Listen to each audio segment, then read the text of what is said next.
Hi guys, it's the Walking Zero Dead here, king of the anime and manga unboxers, and a lover of all things geeky here on YouTube. So today's video, I'm going to be sharing a Phantom Group video that I absolutely love. It's all about Dragon Ball, all about our favourite moments, our favourite characters, our favourite fights, why we love Dragon Ball. Me, Merlin the Mighty, the anime hero, members of the Phantom Group, geek out for like 2 hours, just, you know, sharing our love about Dragon Ball. So in the comment section down below, you know, I want to see those comments about Dragon Ball. What are your favourite characters and fights and moments, and how did you get into the series? If you enjoy it, give it the thumbs up. Please subscribe to my channel, to Hero's channel, to Merlin's channel, and also the Phantom Group. We do tons and tons of great anime discussions, anime reviews. We do like Hunter x Hunter Abridged series as well. So go check out all that good stuff, guys. Hello everybody, it's Merlin here, and I have a special guest with me. You guys know him as the Walking Double O Dead. Guten Tag. And he's German today. Germans? And now we might have the anime hero joining us at some point, probably, but we'll see. Who knows? Other people might drop in, but for now, we're going to start off with kind of a long-awaited sequel. A while back, and I mean a while back. Dad. Well, like 2 years? Actually, Maybe. we could probably look. I think it might be like closer to 3 years. Nah, that can't be 3 years, really? Well, look it up quick. Look it up. Shit. I'm going to go with 2. No, trust me, and it scares me a little bit, dude. It scares me a little bit. Like, that was a long fucking time ago, man. Shit. I know. We talked about doing more of these calls, but it just sort of like 3 years ago. it's just like, you know, but we did. Man, our group is slack as fuck, but we get around to it. we do stuff, but we take a while.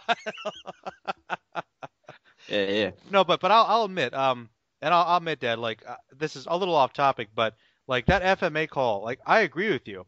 You posted it like again, I think on the Phantom Group, and that was originally a Green Clan call, and then you posted on your channel, and you were like, this is one of my favorite videos I've ever done, and I'm like, I feel the same way. I have that call. It's one of my favorites. I've listened to it a couple times. Yeah. It's a really good call. It really is. Yeah, it is. Yeah. It's like, I mean, and I'm just like, well, we need to do more of those because. Yeah. I'm super critical of it now because it's kind of like, you know, like how over time you get better on YouTube and create videos and podcasts and sort of stuff. So you're kind of like, I really like that video, but I've like come out of my shell so much more. And like, you were actually a lot more like nervous about stuff back then. You were a lot quieter. I remember that. Yeah, no, see, I don't know. I hit like this zen like moment when creating videos where I just stopped giving a fuck and I sort of created whatever I wanted. And I don't know, I just sort of like, you know, I put more of my personality into it now. That's good. Instead of like holding back shit, you know, I'm bringing out the old swearing fucking Englishman. Well, hey, own it, man. Be proud of it. Absolutely. Yeah, man, that's it. I love it. That's good. But my point is, it's been a while ago. Did you look it up? I didn't. I thought you were on it. But... Of course, I have to do everything. Let me check. I'm actually curious now. All right, I thought we were both. Is that the? Two gets to it first. Okay, oh crap! Green Clan, FMA. Let's go. Let's do this. Will my browser load quickly? I don't know. Wait. I don't know. I've just loaded up YouTube. I might be able to beat you. Oh shit! Oh, wait, fuck! Wait. No. Oh, well, there it is. FMA discussion with Dead. Oh, no. I got it. Let me pull up the date. Wait. Yep, loading. Come on. Loading. Green Clan. I'm on Green Clan. No shit. It's loading. Wait. Gotcha. Got it. Okay, you ready for this? You ready for this? Go on then. February 23rd, 2013. No. Fuck. That's a long time, man. Holy shit. Anyway, it's been about 2.5 years since we did that call. Yeah. But anyway, today, guys, we're gonna follow up with another one of our series that Dad and I both love a lot because when two fanboys get together like this, it's just, you know, you can't stop us, man. Like, you know, no. You just can't. So we're gonna talk about Dragon Ball because why not, right? And so now this was kind of spur of the moment. So I just had a couple questions ready, and I was just kind of give them to Dad. But I'll go a little bit myself first to kind of warm things up. The first one's basically an introduction, like how we got into Dragon Ball in the first place. And to give you some time, Dad, I'll go first, I guess. Now, it's really interesting because in the United States, at least, Dragon Ball was aired originally, but it didn't do very well. Like, they rolled the first couple episodes, and then they skipped right to Z, right? And of course, the ratings picked up, and then, you know, the rest is history. But, like, for me, I actually saw one of the first episodes of Dragon Ball, and it was the one where Pilaf and his gang were going after Goku, right? and they came up to Roshi's island. He left, and Roshi denied that Goku was there. He's like, oh, I don't know where he is. And then he poked a hole in their ship, and then they sank. Of course. And I was like, oh, this is a really weird show. And then after that, I got into Dragon Ball Z, like from episode 1 when Raditz showed up, and then I followed it off and on for years, and then eventually started making YouTube videos about it years and years later. But that's my first experience with it. So, Dad, I'm curious to see if you have your memories of it. Yeah, no, I remember it. I first discovered it, like, I was around my best friend's house, and he had it on TV, like, in the background sort of thing, and I remember seeing, it was Dragon Ball Z, like, Dragon Ball didn't come out in the UK, if I remember rightly, until, like, Dragon Ball had finished, then they did Dragon Ball GT, and then Dragon Ball came out, which is, like, a really weird sort of like, thing to watch it completely out of whack. Wow. So I actually started with Dragon Ball Z. Okay. And I remember first seeing the intro of, like, you know, where like Gohan and Goku are like sliding down the dragon and shit. And I remember it was the episode where like Gohan's getting trained by Piccolo and he's getting chased by dinosaurs. And at first I thought, what the fuck is this weird shit? Right, and I just completely like ignored it. And then I think I randomly like stumbled across it again, like it was the fight with Vegeta versus Dodoria, and Vegeta goes on like a little bit of a monologue explaining how, you know, he knows Frieza destroys the planet, and he explains like the Saiyans, how they get stronger after every fight, and etc. And I was like, whoa, okay, this thing seems really interesting. And and then like Toonami used to do, if you remember, they used to do those like reruns. They used to, in a day, they used to do an entire saga. Oh, all time, yeah. Yeah. So I remember, after I watched like a couple of episodes past that, the Dodoria fight, they started off from like the Raditz, like from the very, very beginning. So, and that was it. Since then, I was hooked. You know, scouters and power levels and all this shit. I was like, whoa, what is this? It's amazing, and I loved it. It's just hooked, literally hooked ever since then. You want to know something? How, like, I'll tell you one thing. When it comes to Dragon Ball, like especially Z back then, which I'll tell you, I really loved this so much as a kid, but I was so devoted and also really lucky that my mom helped me out. Let me explain this to you. Okay. You know how most people growing up, they would watch Toonami? Yeah. Growing up, I didn't have cable. Okay. So I had to actually, well, first of all, I went over to like a friend's house. Actually, I think it was like I'd stay there early in the morning before school. And so I caught up on everything. I think it was WB. They reran from the beginning of Z all the way up to the point where they're fighting the Ginyu Force, like over and over again, because that was the Ocean dub. So I caught up to that point. I'm like, I don't know what happens now. And then I wasn't over there anymore. So then my mom started getting me the VHS tapes. And so I remember getting the VHS tapes. Yep. So I like filled up a huge gap, and I remember the first tape I got was right when Funimation took over, and it was totally different, and it was like I was the same, because over here they used to rerun it with the Ocean dub all the way up to the part where Trunks would come down and kill Frieza. And you know, it was literally, they would always cut it off just before they would go off for the 3 years of training. So like I'd have to, like, I don't know, maybe 3 or 4 times I'd watch the whole series up to this point. And then they finally decided to do the rest of the Android saga and like Cell saga, but then it was like the Funimation dub. So I was like, whoa, wait a minute, why are all the fucking voices different? And it took me a real long time to get used to like Sean Schimmel and everyone else, and like Chris Sabat and stuff. And I was like, because I really like the Ocean dub, like, because that's what essentially I got introduced to, and I loved the whole cheesy "It's over 9,000," all those voices. Well, that's the thing. It's funny. I had a different experience because, like I said, the Ocean dub that they dubbed over and aired over in the U.S. was up to the point with the Ginyu Force. So, like, when I saw the voice with the new soundtrack and everything, I thought it was more awesome. I was like, this is weird, but it seems more epic somehow. And I actually got to see the majority of that part afterwards. So I guess it wasn't quite as jarring for me. It did take quite a while to get used to, but the cool thing was that when they did that, they did another Toonami rerun with all of the Funimation voices. So I got to like rewatch it again for like, I don't know, the 5th time. well, I guess we'll get down the line to this later, but I'm curious to hear your thoughts on a certain other dub. But I guess we'll get to that later. Oh God, I think I know what you're gonna say. Oh, you know what I was gonna say. You know, Big Green. Yes, big Green, yes. No, Big Green is a hilarious dub, to be completely honest. You must find the ultimate power. Oh God. Yeah, I remember telling you that I found them in like a local store, right? Like ages ago. Seriously? So I found, yeah, like the movies because they did all the movies in the big green dub. So it's like the world's strongest and You need to buy those, man. no, I'm pretty sure I've still got them. I think I've still got them. Oh my, you should like Slug, loads of other different ones. Yeah, you should like you gotta like upload them or something because like they have got to be seen, man. They're pure treasures. Oh, they are. For any Dragon Ball fan. Okay, but let's go over this. The next part here that I have organized here, it's a little organized. Well, let's talk about the plot. And I guess the overall plot we already know. So more specifically, just in general, how do you feel about like the overall plot of Dragon Ball from beginning to end? And let's forget about Super for the moment. Well, I'm waiting for the dub for Super. I've only watched like episode 1, so I've tried to keep away from that. Hey, me too, actually, to be honest. Yeah. But yeah, so that's fine. So like for the whole groundwork overall, we can get into some of the like more detailed aspects in a little bit. But just overall, how do you feel about the story of Dragon Ball personally?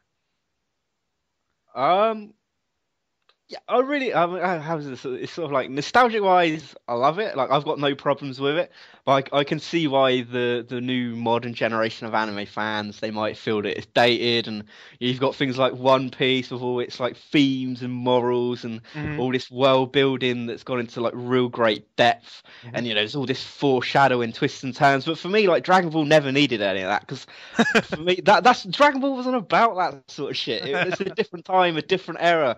It's about your bad guy coming in super powered and the team has to train and overcome him. It's your classic shonen stuff. Yeah, I mean it's the fundamentals of the story are perfectly fine, Yeah, you're right. I mean I've always said, and you know how I feel about this.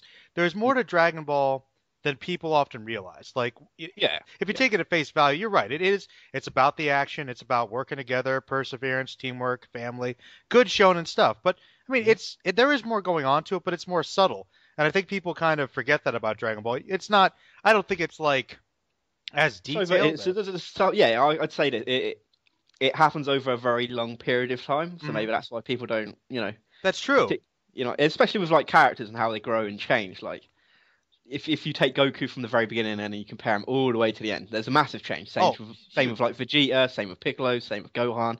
There are a couple of characters to say the same, like maybe Krillin or like a Yamcha, but they're not exactly that important. No, not quite as much, but a lot of them still have got their place. Yeah, and they've all got their growth, and they all have a factor in that perspective there. And what people don't forget, also we'll get into this a little bit later, but without Dragon Ball, let's face it, I mean. People wouldn't really appreciate it as much. And that's one thing I think is kind of cool is I feel like people appreciate it a lot more now than they used to. Because for a while, I don't know if you remember this, but there was a period of time like years ago where everybody was bashing on Dragon Ball Z. Everybody. Yeah, I think it was... I think the time when everyone started to bash Dragon Ball was when One Piece really started to get a nice little bit of burn and a bit of popularity behind it. Mm-hmm. And I think everyone... Because, it sort of like took the mantle as... the shonen battle manga, like One Piece took it, if you get what I mean, or the battle anime or whatever, and like Dragon Ball's the old guard, so everyone would sort of like look at it and go, oh, it doesn't compare now, It's like, it happens with a lot of things, like in a lot of media, computer games, movies, any sort of like media. That's true. And people forget about the context though. It's like judging. I'm a Star Trek fan. It's like judging, the original series by like, the Next Generation. Like you can't. Yeah. They're two totally different shows with totally different styles. Bigger budgets, better actors. Yeah, but you have to like say at the time for what it was doing, did it do it well? And I think Dragon Ball's like, hey, it met the needs, and a lot of people love it because of that core reason. I think it strikes with those basic desires we all have for that awesome feeling. That awesome entertainment. Yeah, I mean, at the time it was completely fucking untouchable. Oh yeah, great. Absolutely. And of course there was things like Neon Genesis Evangelion and blah blah blah. Who gives a fuck about that series? Well, that's what I'm saying. Like, okay, this is another thing I think that just when it comes to people perceiving any kind of work, this is the thing. Okay, that's a good example though, because take Evangelion. I mean, for no matter what you think about it, you could technically say there's a lot more going on with that series, but once again, different goal. Different theme, different genre, different characters. I mean, it's a totally different animal anyway, so it's not really a very fair comparison. Yeah. I mean, It's true. Completely different. Yeah, in every sense, it's a different genre. It's everything about it's completely different. But they were the big popular series at the time. Exactly. But somebody would be like, oh man, this Evangelion show is far more sophisticated than Dragon Ball. Sophisticated. Well, maybe in some ways, but depending on what you're looking for, it doesn't really matter. True. I'd also say it would come down to like the age of the viewers and the readers and stuff in a sense, because like maybe at the time of Dragon Ball, all like I remember like running home from school wanting to catch the next episode of Dragon Ball. So I think like things like Neon Genesis in those times, they were for more people that were in their later teens and sort of stuff. You get what I mean? Exactly. It's a demographic issue. Yeah, exactly. But now we get to the fun stuff, because we went over the plot generally, but now we're going to have some more fun discussion. Now, Dad, what is your favorite story arc? Your favorite saga in all of Dragon Ball? Oh, God, that's a tough one. I know it is, but we got to figure out the big guns, man. Big guns. I've always... I guess I'm going to have to go with like the whole Frieza saga. I know that's like a really generic answer to give, but when they arrive on Namek and the whole... I love it. It's just brilliant because, I mean, you get a real great build-up from the Saiyan saga going into it. You get so many... I liked it because you get such an influx of interesting and different wacky characters. Zarbon and Dodoria, the Ginyu Force. you get a really overwhelming, overpowered like main villain in Frieza. And, there's just... I mean, it's got so many different fights with so many different combinations of characters fighting. And that's... that's what I loved about Dragon Ball back then was, all of the crazy fights. So for me, it was a perfect saga because it had, so many different fights with so many different characters and so many different fighting styles. I loved it. Well, I will tell you that in terms of presentation, it does get really... It's hard to compete with the Frieza saga. Plus, I've always kind of felt that from the time that Raditz was introduced, the whole story kind of built up to that final point with Frieza, which is one way you could say that almost was like an ending. But before we get into my favorite arc, though, the anime hero has joined us again. And he is actually you've actually come into the perfect start because we just started talking about our favorite story arcs. So, Hero, what is your favorite arc or saga in all of Dragon Ball, and list reasons why, please? Okay, my favorite arc is the Emperor Pilaf saga, and I'm messing with you. What? But honestly, I'm giving like the same answer. I'm giving the same fucking answer. It might be the Saiyan saga, but it's pretty close between Saiyan and Frieza, honestly. Okay. And why is that? The nostalgia and experience kind of goes with it also, but even looking back at it, I just really like those arcs most of all because, I think most of the reason I appreciate those is because of the Kikuchi score more than anything.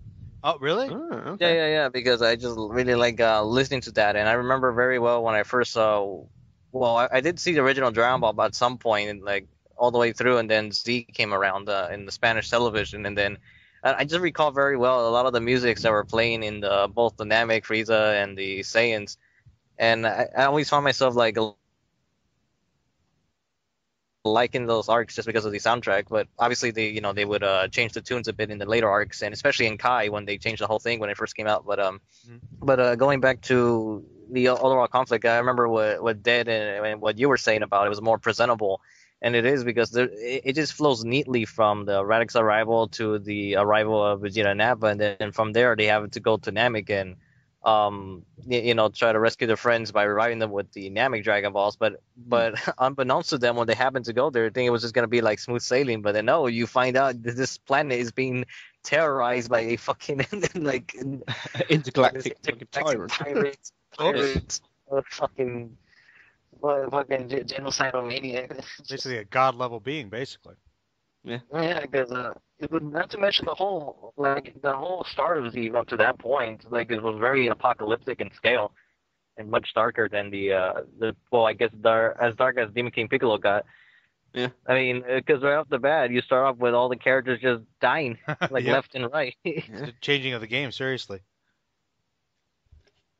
Well, I will say this about I did like the whole storyline, if you get what I mean, of like the Android saga. But the reason I never put that first is because I really didn't like how they did the whole like Cell games and stuff. Like moving up, I really enjoyed it all the way up to like Imperfect Cell and when he like transformed into Semi-Perfect Cell. But then after the mean, I really didn't like the concept of going back to like a Cell games. All right, all right. But I love the whole time travel and Trunks coming back and all that sort of stuff. Well, he must have known what I was going to say because, as you guys I probably know know, what you're going to say. my favorite arc is probably the Cell arc or the Android arc, and it's mostly because it's for two reasons. I can agree. Whenever anybody says that the whole Frieza arc works better in terms of flowing narratively, I can agree. I totally agree with that. But I guess in terms of the Cell arc, I guess I just really like Cell as a villain.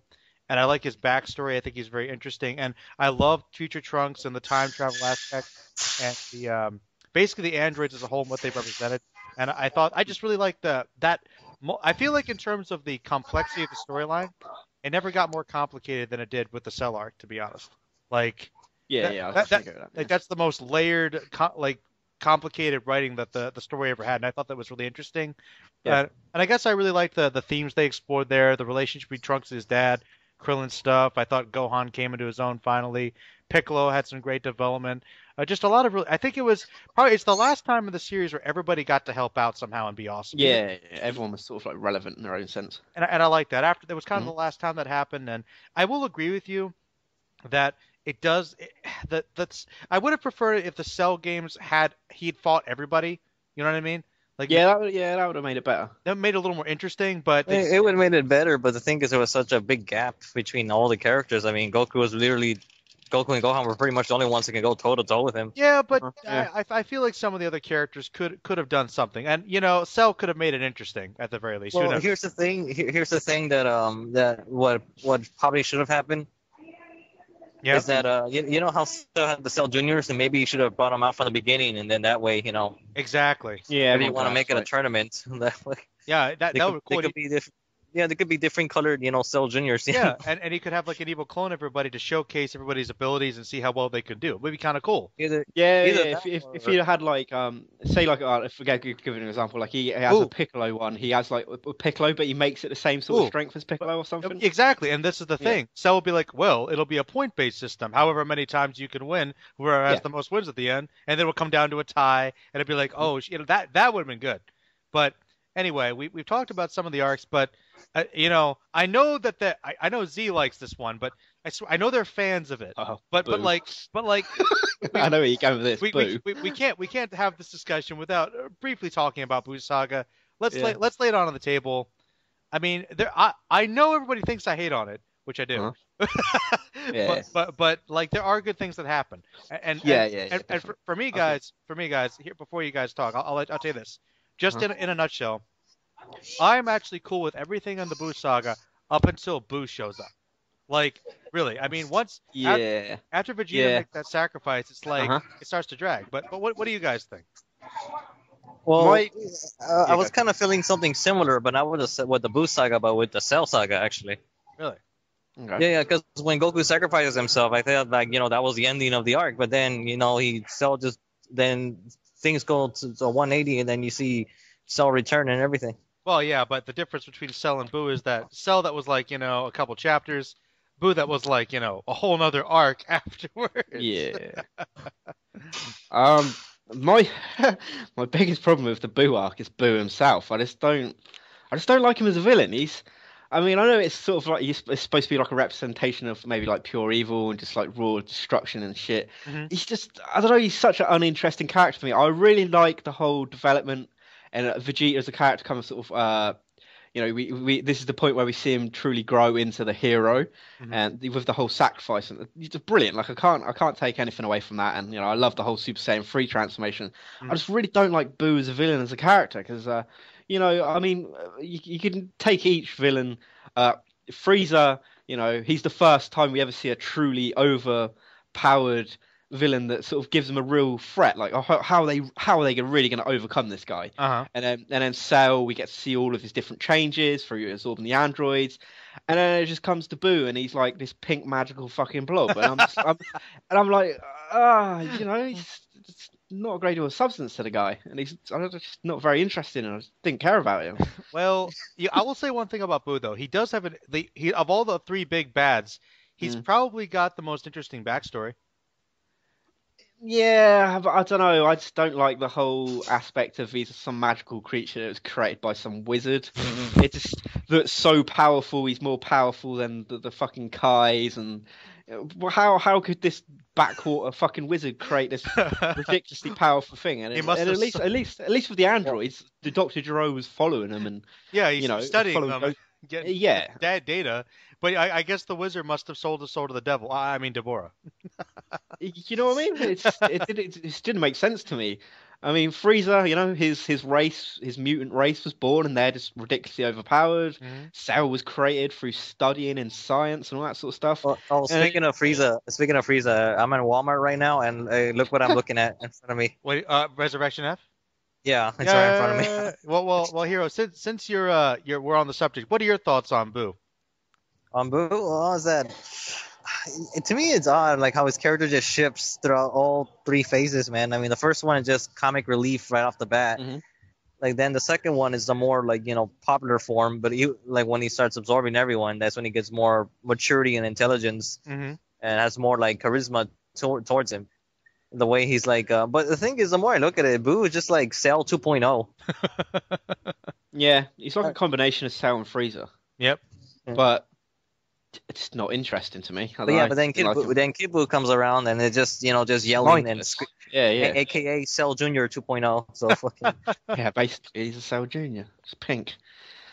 I don't know. I mean, I guess that's why Toriyama went with the whole pink thing, to give you this perception of he's not threatening, but at the same time he's ridiculously powered. But that's true. Didn't really work for me. He just, as a character, he didn't work for me. Well, on that note, though, to get away from some of this negativity, we're going to talk about the characters, and we're going to talk about our favorite characters, and chances are we're going to cover pretty much everybody important, but let's just start with our favorite characters. So, I don't know. Hero, lay it out, man. Man, I've been debating who's my favorite actually. Well, that's why you can say more than one, man. So you can say more than one. Well, I can tell you this, I know somewhere in the 5 would be a mix of either Goku, Vegeta, Gohan, Piccolo, or Future Trunks. Mm-hmm. But I think that's almost everyone's favorite choices. Well, let's discuss some. Well, I'll tell you what. No, you can. That's fine. Dead. How about your favorites? You can do 5 as well if you like, and then we'll do 5. Then we'll go into more detail after this. Okay. I'm gonna curveball you. I'm not gonna say this person's number 1. Let's chuck him at 5. Okay. Okay. So we're gonna go 5. I'm gonna go with Raditz. What? No. Listen. Okay. Well, don't say anything. Just keep going. Well, then I'll go Mercenary Tao on this shit. Well, that's really interesting. But let's. I'm curious about the rest of this list now. Okay, right. Raditz is number 5. Okay. Raditz is number 5. Mm-hmm. Okay. Piccolo would be 1, so we're going Piccolo 1. Okay, Piccolo 1. Right. Vegeta has to be number 2. Okay. Future Trunks. Good, yeah. And that's stuff. What else was I sticking in there? Honestly, I'm going to stick Frieza in there as well. Oh, okay. All right. Sounds good. I'll try to keep villains out of mine. Okay. But let's say Gohan's number 5. Mm-hmm. Okay, Vegeta's probably number 4. Then we got, this is where it gets tough. Krillin's number 3. I like my boy Krillin. Mm-hmm. And then I'd say Future Trunks is number 2. And then, number 1 is Piccolo for me. Now, yeah. So that'll probably be my top 5, tentatively speaking. So now let's go through discussions by all of them. So let's start with the big boy himself. Let's talk about Goku. How do we feel about Goku as a character overall? I'll actually start this one off. I think that Goku, it's kind of funny. I think I always liked Goku watching Dragon Ball over the years, but I feel like I never liked him as much as pretty much everybody else for a long time. And I don't know why that was. I mean, it's not for the reason you'd overtly think. I didn't really think about it too much back then, but I actually was like, Goku's okay, but he's the hero. But I feel like I really appreciate the character, what he stands for, what he represents for shonen and just for action heroes. And he's not he really is this person that wants to fight for what's right and defend people, and he cares about his friends or family. But he's also got flaws. He's got his pride, his selfishness. He does have some issues with his son. He's with his family. It's true. And he's also, like I said, he can be kind of selfish, and he's not the most intelligent guy. But he's actually got more going on than you might think. There's really he really has his own code of ethics, his own honor. I really like the fact that and I know it's kind of a flaw, but it's also one of the things that makes him such a great person is how he's willing to like show mercy even to somebody like Frieza after all he's done. He still is like, maybe, just maybe, this person might change. Like I love that, man. I know it's naive, but like he's just so good. He's such a good person, and actually speaking on the naivete, like there's even the whole concept of sportsmanship because I was rewatching the whole Cell thing like recently, and because there was one moment that I completely forgot is that when Gohan's about to fight Cell, Goku actually asked Krillin, "Give me a senzu." All right, Goku here. And then Goku's like, "Hey, Cell, take it." It's like, and then Cell like, "What?" Just takes the senzu bean, and then obviously he's gonna take it, and everyone's looking at Goku like, "You crazy motherfucker, what are you doing?" It's like, wouldn't be a fair fight. Which, like, I don't know, like that's, I kind of like that, and I kind of don't also because it'll be a fair fight, but the fate of the world is at stake here, man. You're a whole planet of people. And Hero, that's the thing though. That's what makes him interesting. Is that very thing about him has good and positive aspects. Yeah, good and bad. But Hero, since you're talking, how do you feel about Goku? I don't really like it the way he is as an adult, honestly. It's because of the whole because he's like a person who never seems to stay in one place. He always just wants to. I just felt like this highest point was a Cell, and I felt he should have stayed dead. I agree, actually. Because I like the whole idea about self-sacrifice, especially with the fact that he made a mistake earlier with sending Gohan out there, expecting him to be like to take things right off the bat. But Hero, that's a huge part of his growth that people overlook, though, is that. Oh, yeah, because I mean, like he made the mistake and he wanted to repay for it, so that's why he was gonna, let himself die. And at the same time, he told himself that he didn't want to get revived because he felt that he was attracting just more danger. Also, that it was like time to pass it on already. Yeah, he sheds a lot of his naivety at that point. Yeah, but it also kind of backfires because he says that that there's plenty of people out here in other worlds, so. It's kind of like I'll be more entertained here than down there.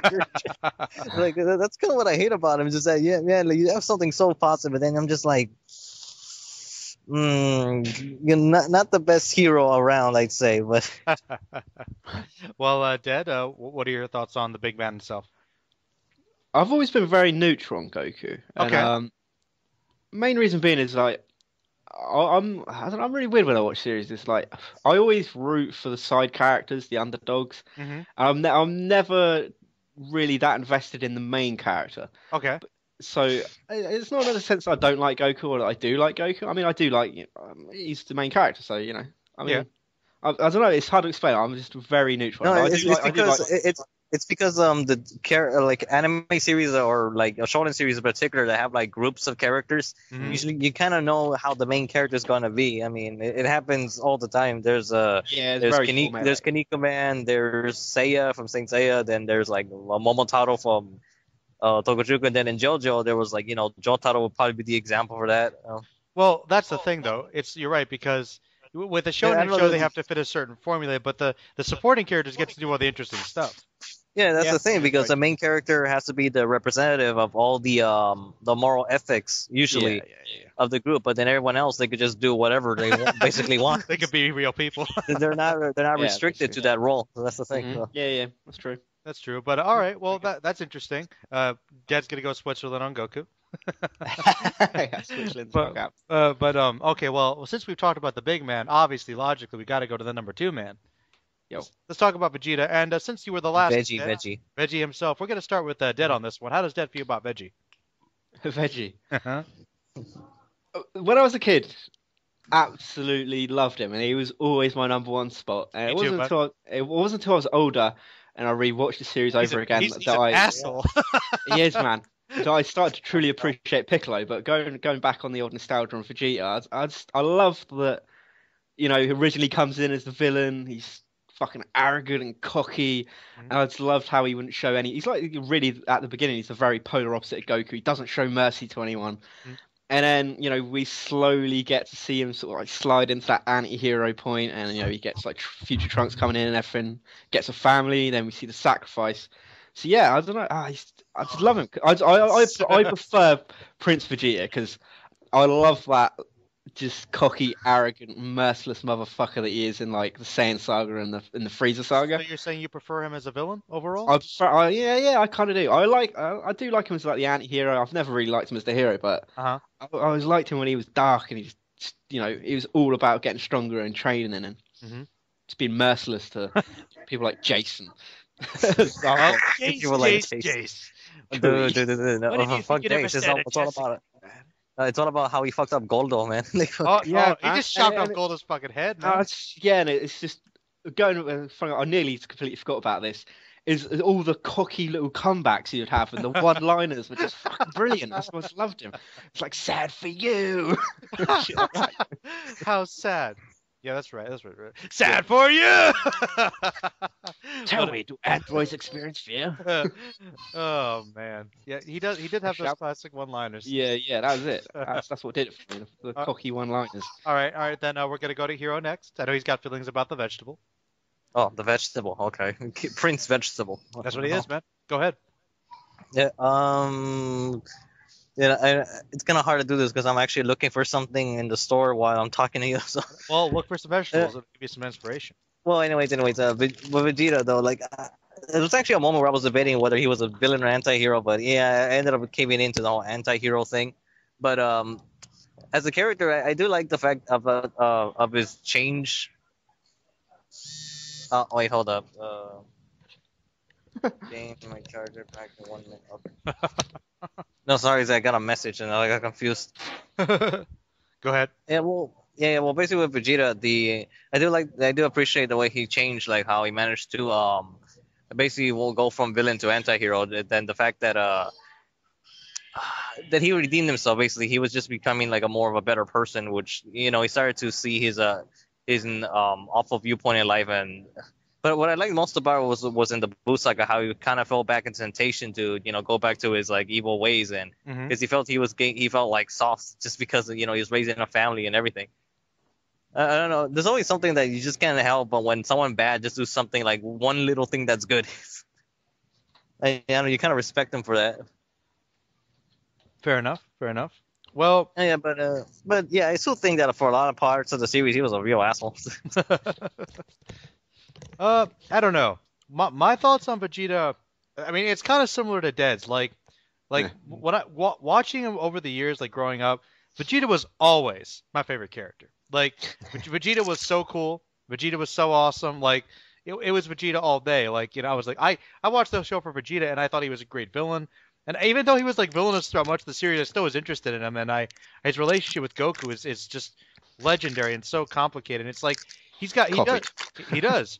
Yeah. And actually, people often cite Vegeta as like one of the best like shonen characters, shonen anti-heroes, or anime characters in general. It's true. Mm-hmm. Like his development is really excellent. It really is, and it's really interesting. And it is also kind of speaks to the ultimate themes about why people like Dragon Ball so much, because it's that hope, that belief that even though you might commit these horrible acts, there is hope that everybody has some good in them and they can change. But realistically, it usually takes a long time.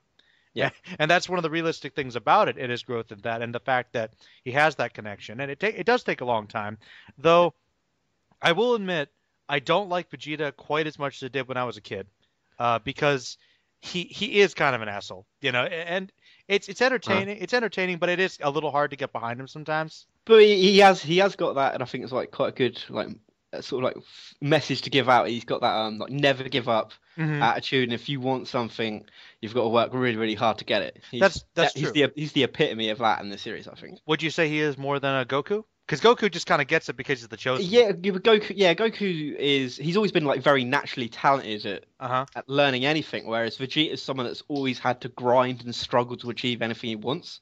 How'd you get that powerful, man? I do a lot of push-ups and sit-ups, and I drink plenty of juice. Training in like 500 fucking gravity. That's right, man. I mean, no, it's true. In terms of perseverance and self-growth and discipline and determination, you get pumped up watching Vegeta try to achieve his goals. Yeah. And also, very flawed character. He's got his pride, but his pride works both for and against him throughout the series. He's a character who gets knocked down a lot of times, but always gets back up, and I always like that as well. And you guys might notice this. I when I was watching it again with some friends, I kind of came to the realization that if you want to get technical, I mean, Vegeta is the toughest villain they ever faced because you know he beats Goku every time. He beat everybody, and it's the only. Admittedly, it was a different power structure, but he's the only villain where really it had to be a group effort to take him down. Like Goku would not have been able to take him down. You know. That's true. Yeah.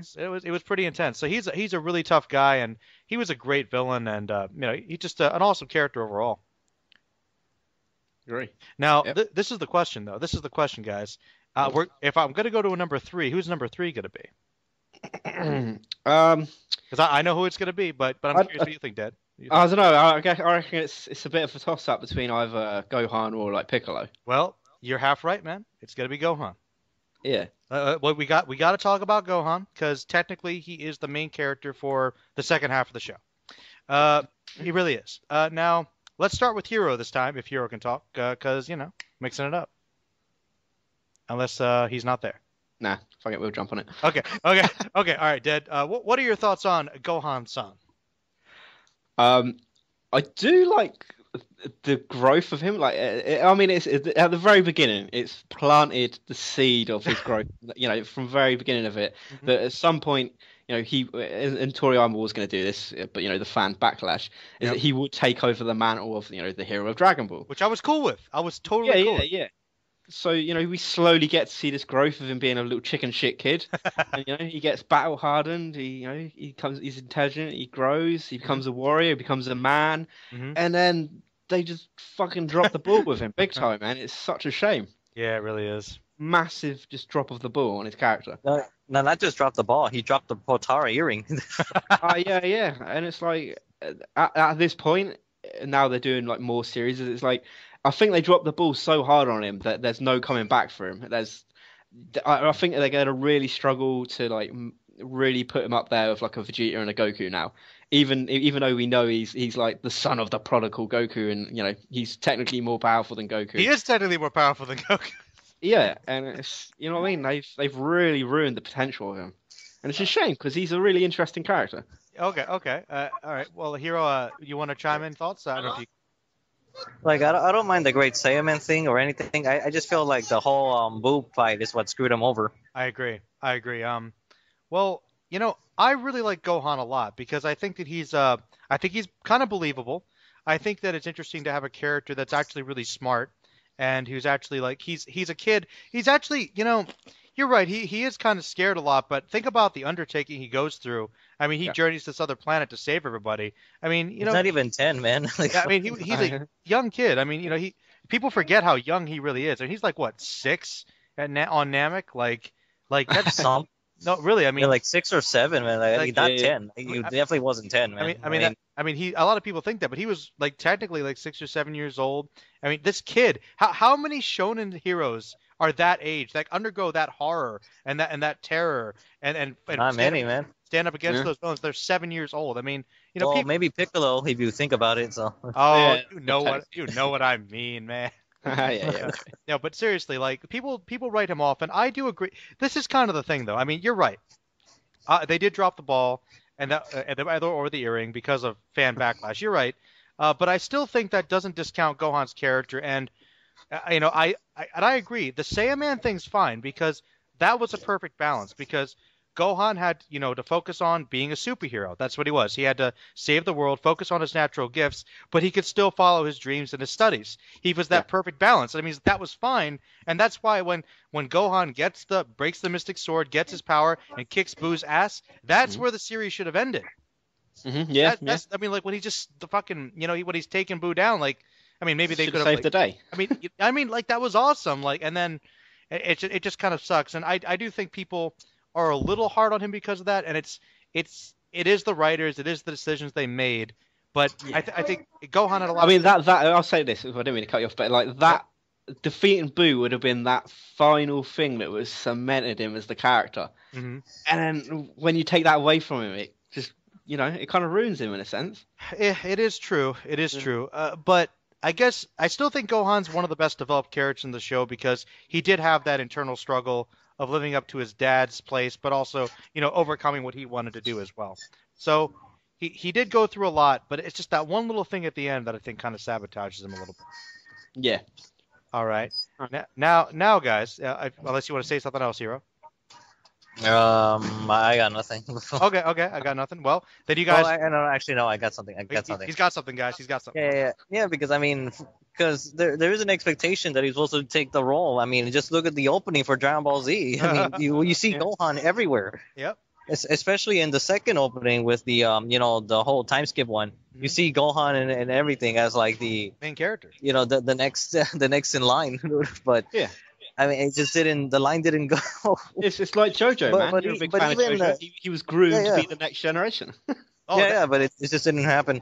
But anyways, even with the failure at the whole booth thing, I still feel that he still works and everything else. Like, he's still a great character. I think people. I mean, like because of that. To me, like I said, I think that was the missing piece of the puzzle, defeating Boo. Yeah, it's just that the beginning and the middle were fine. It just the ending of it just didn't work. Mm-hmm. I agree. Well, and now it's drizzling. It's drizzling. It's pouring a little bit of rain here. Be careful. Well, speaking of rain, we're going to talk about some plants. We're going to talk about some slugs. We're going to go into I am number 4, Piccolo. I am number 4. But all right, well, okay. Now, you know what, Dad? Yeah, I'm going to give you Piccolo. You can start Piccolo. Go ahead. You got the Piccolo. I know you love him, man. So go ahead. Oh yeah, I do love Piccolo. He's green. He's a pickle. He's green. No. He's got that. Hey, no, but Dad, before you start, let's face it. There is like 50% of the reason why Piccolo is awesome. You know what it is? What? It's that badass cape, man. That fucking cape. Man, damn, any motherfucker who wears a cape's badass. You know that's right. But go ahead. I guess what I love about Piccolo. I mean, he's such an interesting character in a sense. Because to me, when you say Piccolo, you've got to kind of add King Piccolo into this as well. True. Because of the fact that, is he his son or a clone or, an embodiment of him. But then you've got, like, the whole thing with, like, he used to split off half of Kami. And, you know what I mean? And at first, you could argue that he's a little bit like a Vegeta at the very end of Dragon Ball. He's the bit of the rival. And they kind of take that away from him. And, he then meets up with Gohan and then he becomes a father figure. Yeah, becomes a father figure and a best friend. And he trains him and he sort of like molds Gohan into the person that he becomes. And real father. Yeah, you could argue that, and I don't know, what I love about Piccolo, it's one of the things, I don't know, it's just one of these weird moments. He's badass, right? In the dubs, it's like, when he comes to like Namek and he goes, I'm alive, I'm awake. And he has that like revelation, that like he hits enlightenment. I am alive. I'm awake. I love being alive. and the music. I love this green planet. And then he comes in and whoops motherfucking Frieza's ass, and he comes in with that cape and that fucking music, and it's like, and then it's like you get to like the Android saga and he fuses with like Kami and he becomes a badass motherfucker. And it was just like, and I was just watching it back when I was older, and I was like, Piccolo's now taking #1 spot. He's so cool. I'm telling you, man, he's underrated, but over time, Piccolo is beast, man. He's a great character. Actually, I think the better word is that Piccolo is actually very manly. You know what? Yeah. Very manly, dude. He really is. He's stoic, man. He's stoic as hell. And then, what does he do all day? He goes trains in the wilderness, man. Like, he meditates, dude. He's the most enlightened character, man. He's the character that molds the future. He molds Gohan, he molds Trunks Goten. That's a good point. Actually, if you want to look at this, you know who the leader of the Earth Special Forces is? It's not Piccolo. Goku. It's Piccolo. He's the leader. He's the brains. He's the Batman. He's the Batman to Goku Superman. It's true, man. Yeah. I am the bat. Like, no. I am the green. I am the white turban. I am Piccolo. That's true, man. That's what he is. That's why he's loved him. Yeah, and he also gets like some of the most like interesting attacks, like special beam cannon, like that Hell Zone grenade thing, or scatter shot stuff, and don't forget expanding his limbs. Yeah, I was gonna say this. He gets bigger and he can stretch back then. That was disappointing that they forgot about that he could expand in size and he could do all these things. I mean, the stretching thing was cool, man. I mean, like they put it a little bit in Cooler's Revenge, where he just like punching shit. Sure, that was awesome. He was beast in Lord Slug, though. I mean, fucking. No, Hero, continue. What are your thoughts on Piccolo? Oh man, Piccolo just. I think he's. I think between him and Vegeta, it's like he's the most badass characters of the whole show. I mean, there's no denying that. But I mean, Piccolo. You were saying that earlier, that with the whole like this somewhat confusing origin story about being the son of half of God or like, how does that work? But it's so interesting though. It's so interesting. It is. It is. I mean, not to mention the whole like idea that he's a part of this lineage of people, or the fact that he's like whatever actions he commits is like brings shame to God. That's true. I mean, like he literally like he's Kami's responsibility. And whatever Piccolo does, I mean, like Kami's to blame because you're the one that let him free in the first place. Mm-hmm. Like, I mean, even with his with King Piccolo, I mean, wrecking shit and trying, just doing evil things for the sake of evil. But I find it interesting that despite how evil he is, like he's very concerned about his kin. Yeah, like he takes it very. He's very prideful about it. I mean, like when he gives birth to like all these like drum and the instruments, man. Tambourine and what was the other one? Cymbal. There was Cymbal. Yeah. Especially when Cymbal gets killed or eaten by Yajirobe, he's like, they killed Cymbal. I will go there myself. Like, fucking. Yeah. Then you go to the whole I just like how Piccolo was just he put the stake of the world over his own identity. Mm-hmm. Well, almost, because I mean he fused with Nail and then he fused with Kami, which wasn't gonna be a guarantee whether he was gonna be like the same person or not. But even afterwards, like, yeah, you're still Piccolo. Like, what? He puts aside his pride, in a certain sense as well, which is really cool. But it's funny because he's got he's kind of the embodiment of the Namekian people, and he's got that pride and that heritage. Mm-hmm. But there's actually a good old dub line I really always liked about Piccolo, where Gohan asked Piccolo why he didn't go off the Namecs, because like he's you're a Namekian, you should go with them. Yeah, but he's like well, Gohan, this is my home. There's more to a person than their color of their skin and where they come from. I'm like, mm-hmm. that's a really good line, man. That really is. And that's just, I mean, I guess I'll talk now. I mean, Piccolo is, like I said, he's probably my favorite character, and he was always like right up there with Vegeta for me. Like there was no question. Like Piccolo, he's just so badass. And at first it's like, well, he's the cool guy, he's the dark guy, he's got the cape, he's got the turban. Like he just looks awesome. He's green.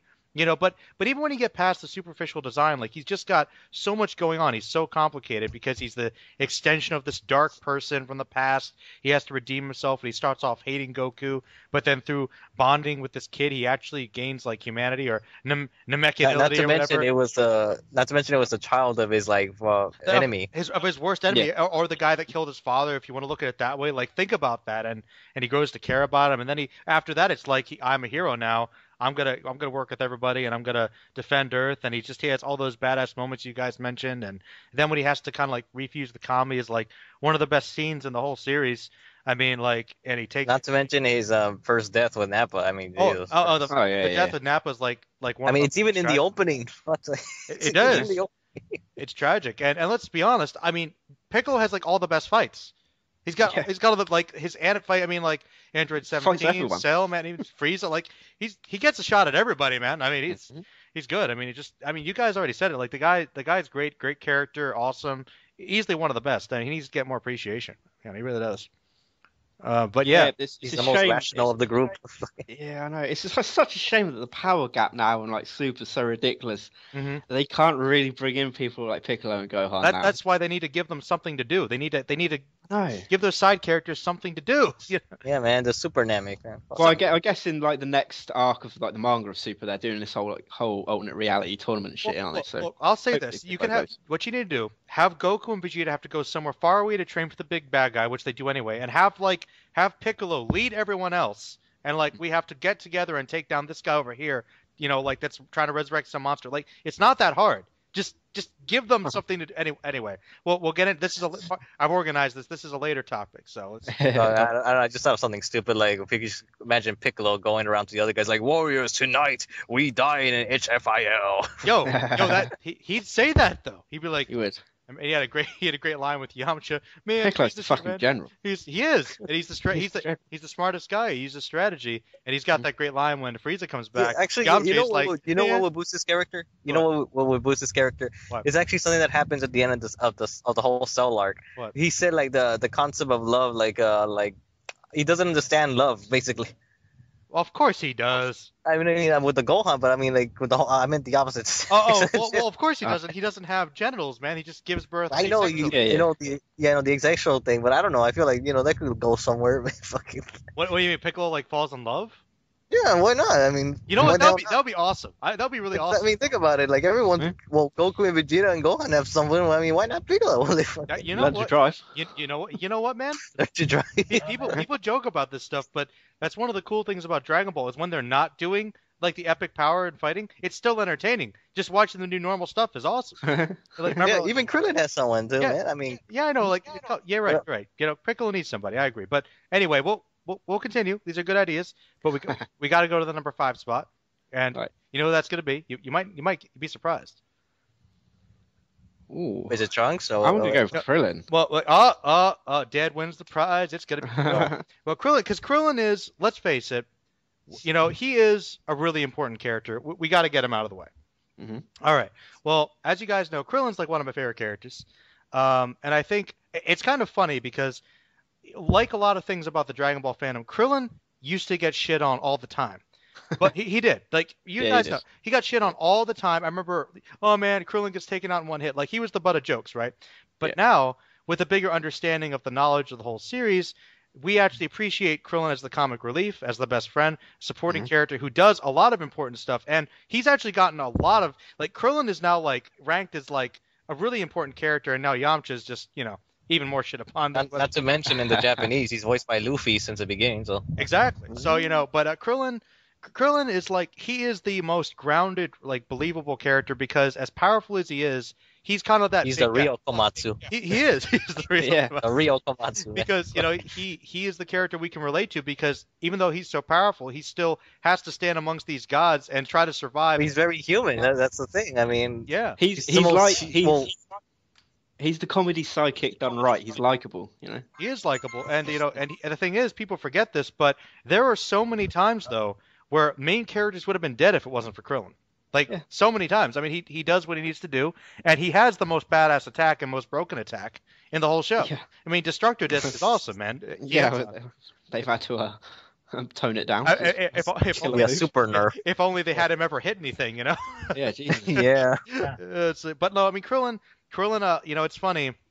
His biggest thing was the romance, and he was always kind of shy and always felt like he'd be alone. And yet he's waiting through the whole show to finally find somebody, and then he ends up with the most badass, awesome female character on the show. You know, so like it's funny in a way. He wins more than anybody. Like they may have just won on all the battles, but Krillin, he's the ultimate winner, man. Because and the cool thing about Krillin, and this is he has a job. He has a fucking job. He makes money. He has a successful family. I mean, God.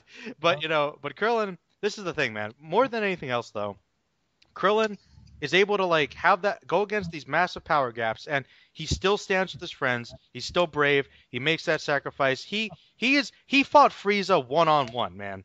I mean, you know, Krillin is awesome, and you know, I think people get that more now, but I think people still need to know. I think they still need to know the blonde, you know, the bald awesomeness. But Dad, I think people hate on him more than the death is the whole like not blowing up 18 when he has a chance. That you know what that's true. But think about it though. That was still interesting about his character. It was still an interesting, once again, flawed character. You know, they have believable flaws.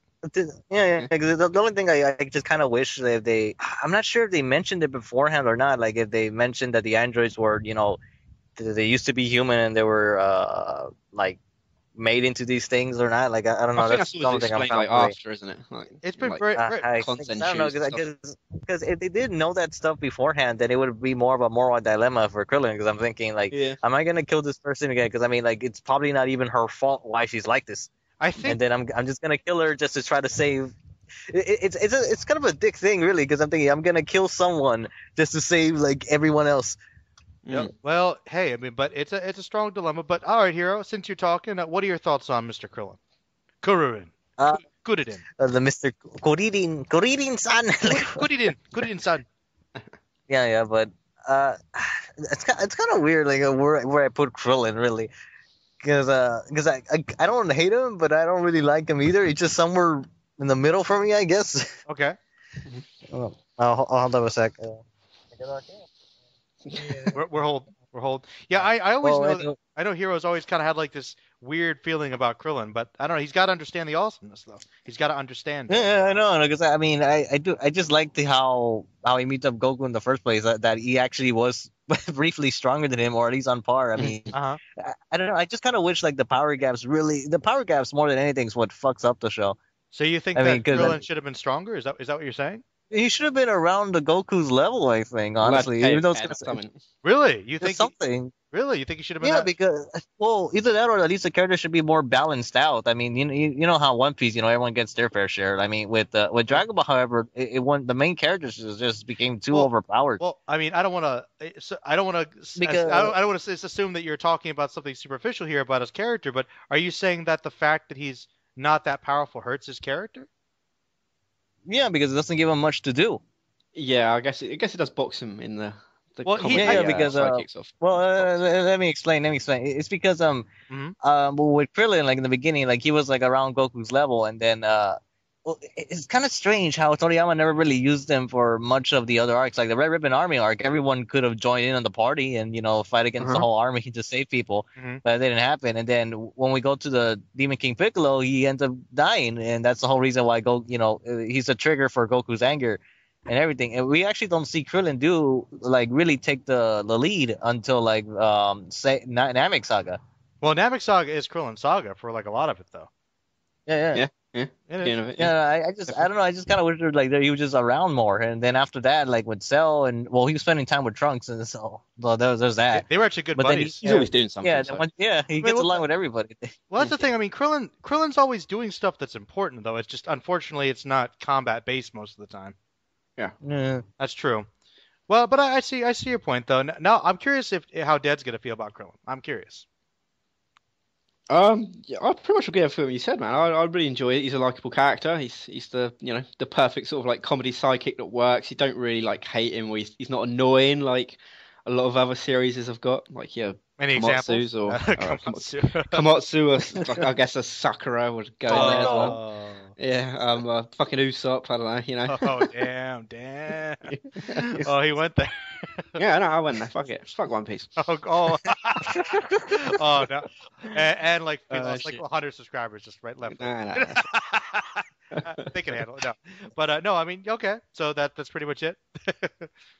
Yeah, I mean, you guys have said it all, man. I agree with everything. All right. Okay, we've went on Krillin. Now, Deb, we can go to the number 6 spot, and that's Future Trunks.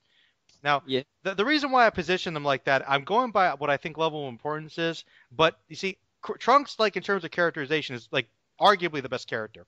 But he's only in there for like that one arc, so it's kind of there. But I mean, hell, I'll start talking about it. Trunks has just got like the best backstory. He comes in, he brings in the most interesting plot of the series. He's got, of course, he's got the whole future perspective. He's dark, he's brooding, but he's also intelligent. He's got that cool balance between his father and mother, that relationship with his father. He's got some badass fights. He's got a sword. I mean, like one shots Frieza. One shots Frieza comes out of nowhere in one of the most badass intros in anime history. One shots King Cold. One shots King Cold by punching him in the nuts. I mean, it's like there's really. I feel like I should say a lot about him, but like it's Future Trunks, man. What? He's just awesome. So I'll let you guys pick up. Hero. Well, like you said before, man, they only appears in one arc, and that kind of applies to villains as well. Most of the time, they're just around for one fucking arc. Well, I mean, he's only really needed for one arc. It wouldn't really make much sense if he came back. No, I mean, and that's fine. But his storyline's great. But I don't know. I wouldn't mind some returns like every now and then. I mean, but it's gonna be a little odd. I mean, I don't think you should be doing that, affecting time that way.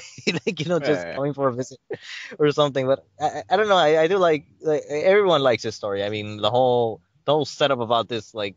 I mean, if Dragon Ball wasn't apocalyptic enough, and this one it went to the fucking apocalypse. Terminator level, man. Yeah, Terminator level, like the machines took over.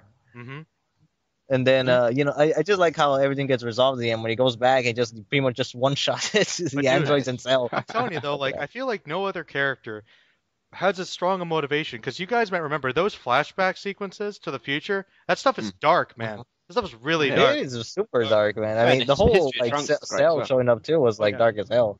Just like people just had to go back because all there is sadness and destruction. He's just running through there, and then 17 walks in with a super gun and kills him. I guess like that was awesome. I mean, like that's just that was some horrifying stuff, and I just love how devoted he is. Like when Cell's transforming, he just like having that flashback again.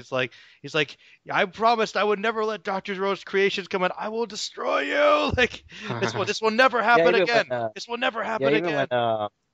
Yeah, I mean, because I mean, it's traumatic for him. I mean, he's very traumatized by it, and like, who can blame him? And he has. I mean, even when 17 and 18, when 17 and 18 were about to like show up, Trunks just yells, "Oh!" Because I mean, that shit is terrifying for him. Man. But Hero, that's like one of the best scenes though. He's like, if they set those androids free, it will be the end of all of us. No! And he just fucking blows them up, and Krillin's like, get the fuck down. Fucking tries to blow up everyone. No, but I mean, the desperation shows like how terrifying that world is for him, and he doesn't want to relive any of that. That's why Trunks is a smart character, because fuck Goku's honor shit. Kill him now! Yeah, exactly. He's got that Vegeta vibe. Kill him in their sleep. But Dad, what do you got to say about future Trunks, man?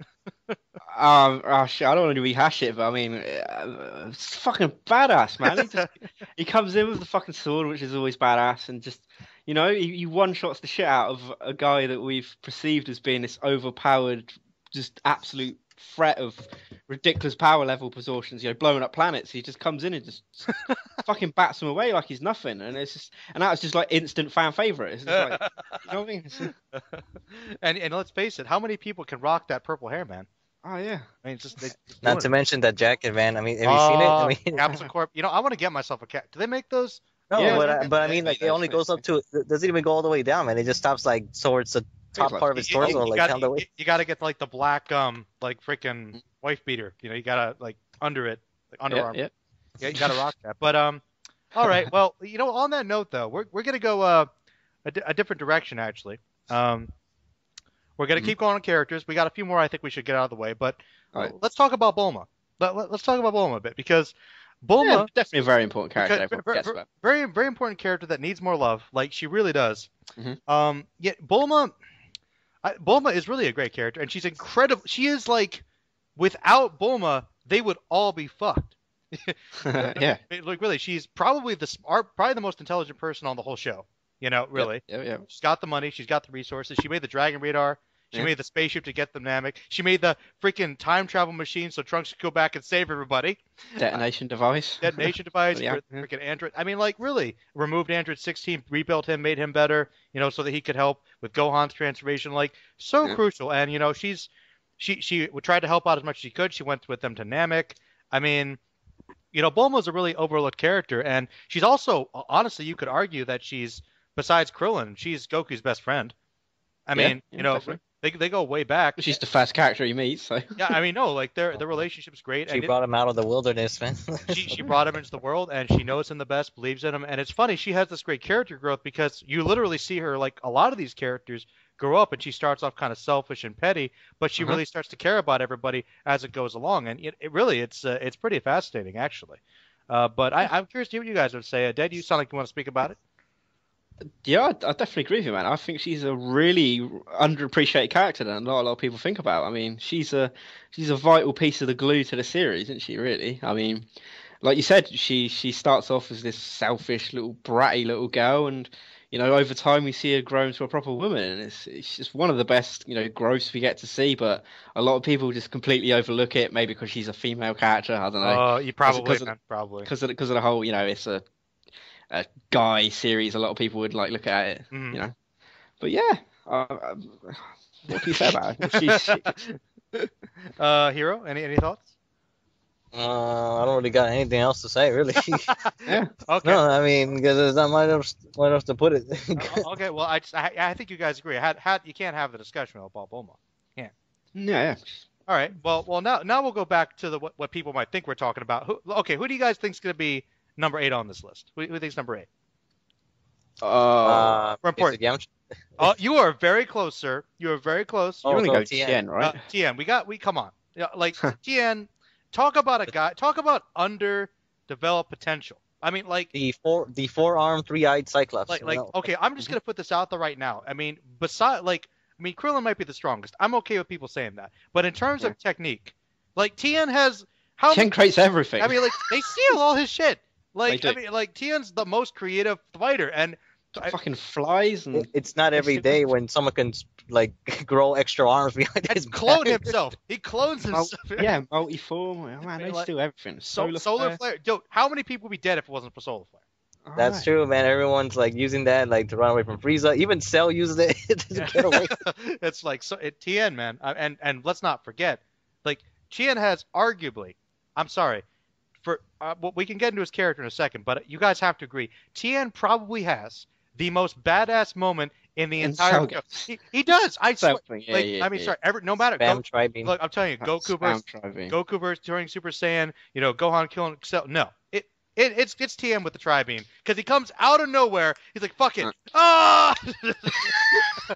I'm dead, but I'm taking you down. I'm holding off. I can only do this." But and he was beast. He was just. I mean, like, think about that. I'm just like, he's willing to just kill himself to give them a little time, and it's so badass because Cell's so much more powerful, and he can hold him down. He can hold him down. I mean, but anyway, like, I mean, I think that, but also, you know, he had that huge devotion, and like a lot of characters, it's kind of a theme with Dragon Ball where Goku makes other people better.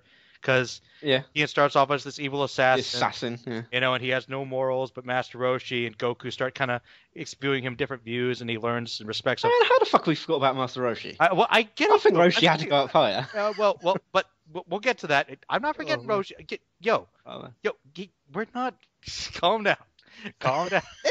Calm down. Don't worry. Panties. Gotta talk about the panties. But no, but Tien had a lot of development. I think that was, you know, but you know, he should have been. Tien is just like this very devoted man. He's very devoted. Yeah. I mean, like the whole. Especially like after like Master Roshi dies, like doing the whole Piccolo thing, and then Chaozu dies, he feels like he was like, I'm the only one left that can do anything. Like I'm gonna have to give up my life. You know, try to seal the King Piccolo to this.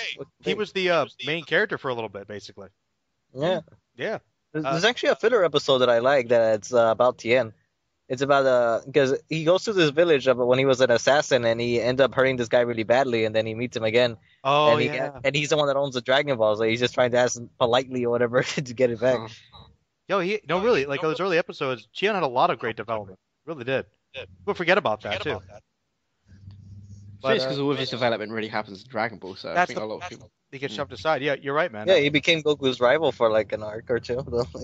Yeah, he fought against Goku twice. Any thoughts on Tien? Anything else? He's a beast. All right. He got his arm blown off, man. And Nappa, you know, once again, one-handed. One hand. I was gonna say something about Tien, and I'm trying to remember what the hell it was. Well, you know what? You'll have time to think. You have time to think. I don't remember. Well, if it comes back, it will. But now, Dad, we could talk about Master Roshi. Okay? And since you're so eager, you can start. Because there is one thing. Dad has one of the best quotes I've ever heard. You know what I think about all the time, just randomly? What's that? Master Roshi's beast. I don't know. It is. It's the truth, man. Roshi is a beast. But I mean, go ahead.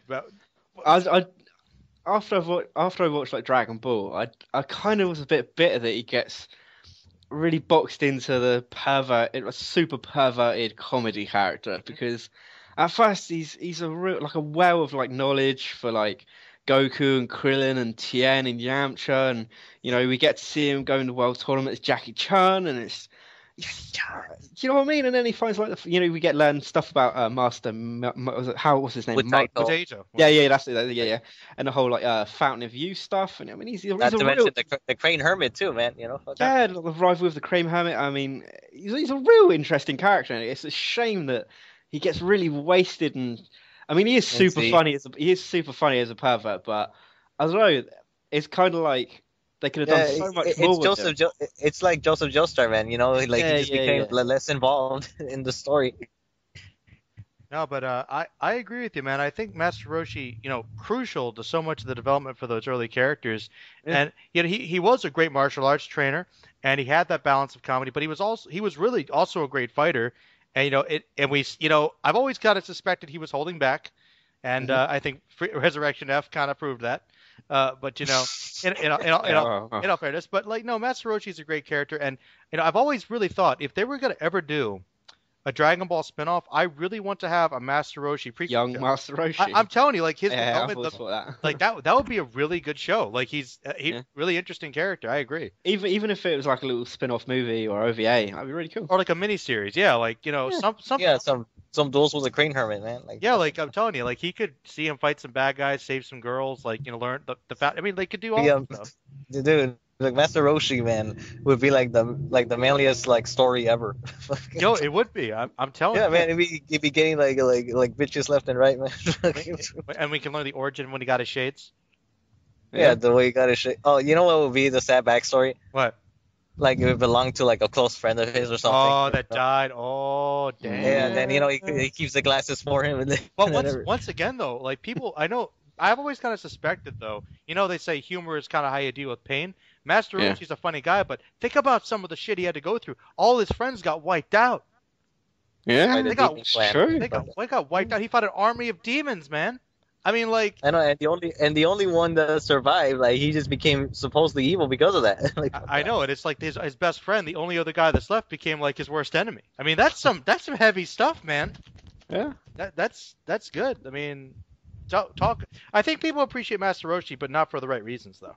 Yeah, I agree. Yeah, they forget the Dragon. They forget Dragon Ball Roshi. That's the thing. Oh, they forget Dragon Ball altogether. But that's gonna be. I mean, like, come on. I mean, come on. The most epic things right off the bat when you first see Master Roshi is saying like, "Hey, Master Roshi, can you like burn out this castle that's on fire?" Like, sure, kid. That's what the Kamehameha. Then the old Kamehameha is like, "Oh, I blew up the fucking castle." Like, oops. And of course, later on with the whole like Goku turns into a Saiyan monkey, and Jackie Chan just like, I'm gonna blow up the planet. I mean, blow up the moon. Sorry, not planet. I was like, he was thinking ahead, man. He was thinking ahead. Yep. Well, now that we talked about Master Roshi, who's next on the list? I think you guys know. Got to talk about him. Talk about who? I didn't hear. Like, who do you think, Dad? Who do you think's next? Is it Yamcha? I think you want to go Yamcha. I'm trying to no, you're right. It's Yamcha. It's Yamcha. It is Yamcha. We got to talk about Yamcha, and since Hiro guessed right, you're going. How do you talk? Let's talk about Yamcha. Let's talk about Yamcha. Yamcha, the scarred bandit, or whatever. The scarred bandit. Yep. To me, I'm just kind of wondering, like, how he was beforehand, before all this, before he met Goku and the gang. Like, was he like, what made him go out in the wilderness and just become like a fucking thief / hunter or whatever? I don't know, man. Fucking idiot. I don't like how people just like kind of shaft him as he was just this unlikable. Well, I think all the complaints come from is that when he lost to the Cyberman. But I'm thinking, like, come on, guys, why is everyone like picking on that shit? I mean, let's put it this way, man. Let's put it this way: the Cybermen are fucking frightening. The fact that no one in the Dragon Ball Z, those things were stronger than Demon King Piccolo, and people could just grow these shit. It's like gremlins and critters on a fucking space planet, man. It's true. That shoot acid from their brains. No, I mean, Cybermen are pretty demonic. It's true. It's true. I think Yamcha was used to sort of like establish how powerful the bad guys were. Because he's a competent fighter.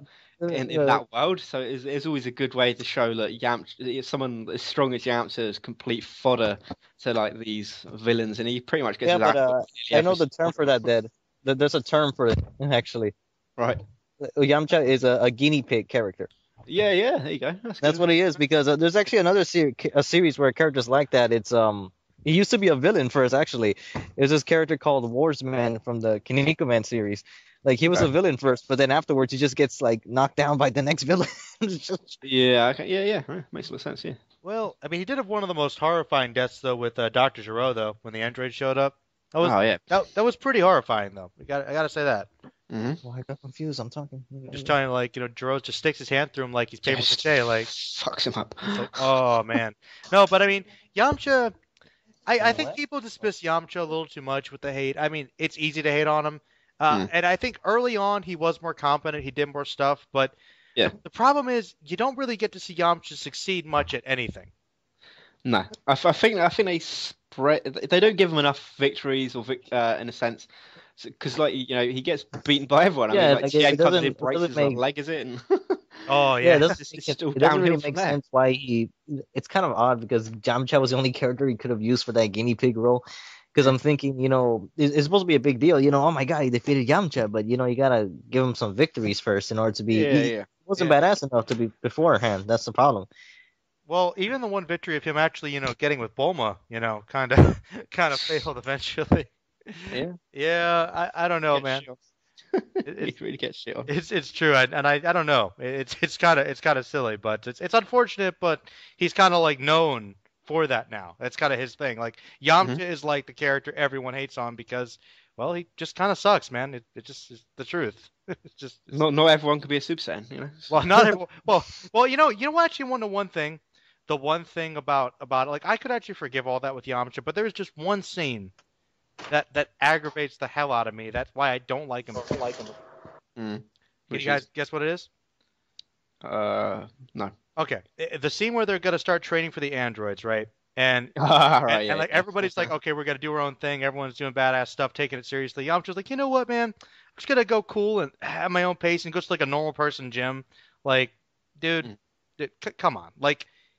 He just did. It didn't take anything seriously. He just stopped. Like I don't know. Yeah, he's a quitter. He kind of was, man. And it's just like it's hard to get behind a character that just doesn't take the end of the world that seriously. Yeah, I guess he always feels like he can fall back on the Gokus and everyone else. Exactly. Yeah, Goku's here. I'll be fine. Like, dude, you don't know. You might need to fucking beef up if you're in the bad corner. Goku might not be there to save you. Yeah. You got to learn a few new tricks, man. But well, I would say that's enough for the major characters we could talk about. But but I'm going to leave this open. Is there anybody else you guys feel is worth mentioning briefly before we move on to the next part? I did bring up Raditz, which we're all quite a bit shocked about. Well, there's another section. There's another section. You see, okay, well, if you guys are going to say, guess what the next section is, Dad? The villains. We're going to talk about the villains. So we'll start. We'll start with Raditz. Since you're so eager, he's your favorite character. Oh no, no. That's curious, man. I'm glad because Raditz is a really underrated character. So I'm here. He is. He's super. I mean, see, the thing is, like, where Raditz is in the series for such a short period of time, he's so underappreciated for how actually important he actually is. He's really important. He's massively, massively important. He reveals that Goku's a fucking Saiyan. He introduces the whole Saiyan and interplanetary pirates, and he introduces the coolest fucking thing, the Scouter and the pack. Just getting totally repped. Oh, dude. And then Dr. Schro's like, please stop. Why? He's like, if it was on the same side, you do this. And then Dr. Schro can't even say anything like, fuck, he's got me there. He's got me there. Oh, man. Oh, but you know what? I'm glad we're talking about it because I do think, Android 19 is underrated because he did almost kill Goku. Had a pretty good fight. It's true. True. Well, whilst having like a heart attack, though. So. It's true, but still true. Still good though. And I think it's a good fight. But we're on this topic though. Dr. Gero, man. Now that is an underrated villain. Like he's one of the best villains on the whole show. Yeah, I mean, it's kind of a shame that we really didn't get to see him in Dragon Ball, or there was like a little in the shadows silhouette at the end of the Red Ribbon Saga or something, because it's kind of like he just appears. Well, it's like, oh, Dr. Gero, the Red Ribbon Army, and we're like, who? But that's one of the cool things about it, though, is like that idea of like this old school Dragon Ball enemy coming back. Yeah, just like I do like that. The hidden force behind the Red Ribbon Army. Like, remember those guys you destroyed? I'm getting revenge for them, man. Like, yeah. And he's so evil. Like, he created Cell, man.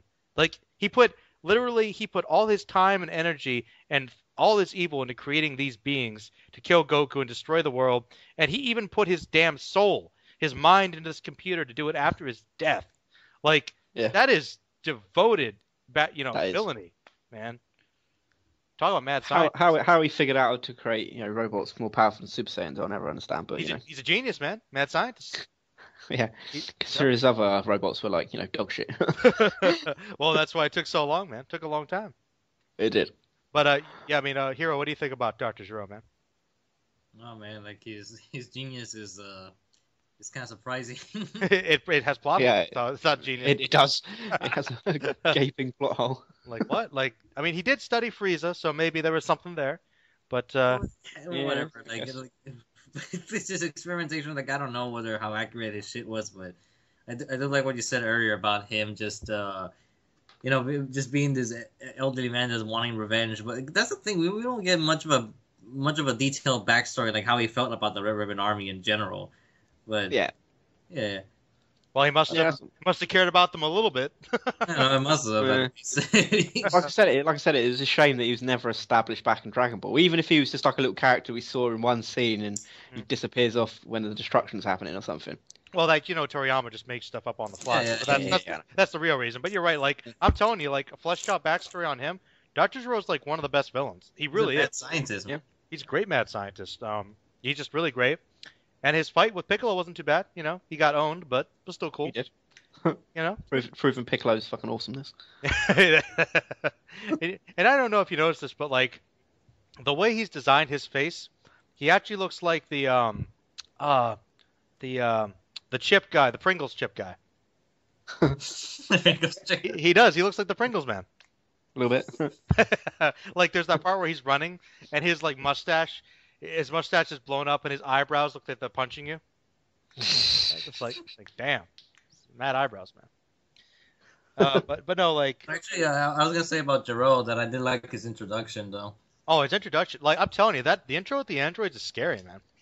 Scary. Yeah. Actually, and I'll tell you why he's evil. Because he's like, he's just like, well, we're in the city, and you don't want to fight around these innocent people. I'll take care of it. And he just waits I'll just kill everyone. and he's just so cold about it. He's like, what? Like, there's no need to change locations, Goku. He's like, what are you doing? But it's like, what about all these people? There are no people left out. And like, oh wow, like I'm telling you, just that I know they're like technically not as powerful, but there's just so much evil in that scene. It's because they're cold-hearted machines. It's true. They're just like, well, we'll take care of it for you. I have removed the innocents as you instructed. Do you disagree with my methods? You fuck. Like, I mean, Gero is beast though. Like, he's an awesome villain. Man, just so evil. But anyway, let's talk about the stars of the show, 17, 18, and of course the manly 16. Let's talk about these guys. Did I miss a conversation of Frieza and Cell already? Well, we talked about them earlier, so we just going pretty much along the minor villains now. Ah, crap. That's right. No, never really a fan of 17 and 18, to be honest with you. Really? Oh, okay. Why is that? It's because they're so... How can I put this? They don't have this charisma of being like a large scale... They're just a bunch of thugs. They're just going around killing shit. Sort of just transitional villains. And because there's the old story of like how Toriyama's editors said with the original androids, like, oh, did they transform? Did they do anything else? And he has to create more. Yeah, he wanted those villains to be the final ones, like going to make some new guys. Oh, fine. And you can kind of tell that with them because there's not a lot to them. He's like, you don't think they look cool enough? Fine, I'll just make ones that look like generic kids and have them go shoot people. Yeah. It's like, fuck I mean, you. Sure, they get a cool fight with Piccolo and Vegeta, but to me, it's kind of like, that's it. What about 16 though? Yeah, 16's fucking awesome. 16's, and you know why he's awesome? Why? Because they're 2.0.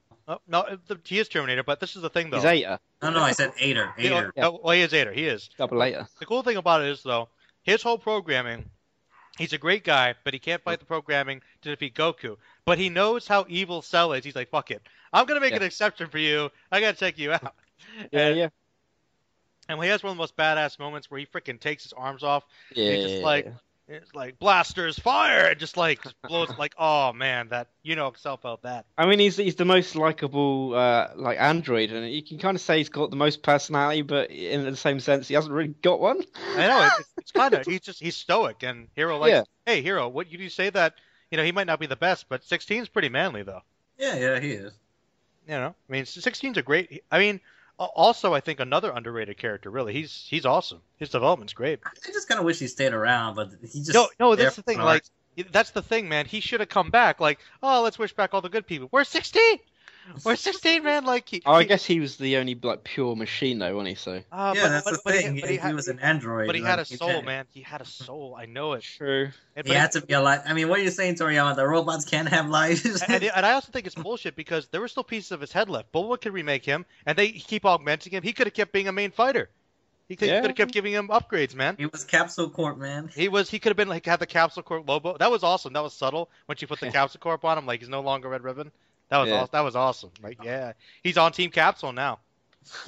He's a badass character. I love 16, man. He's great. His sacrifice is great too.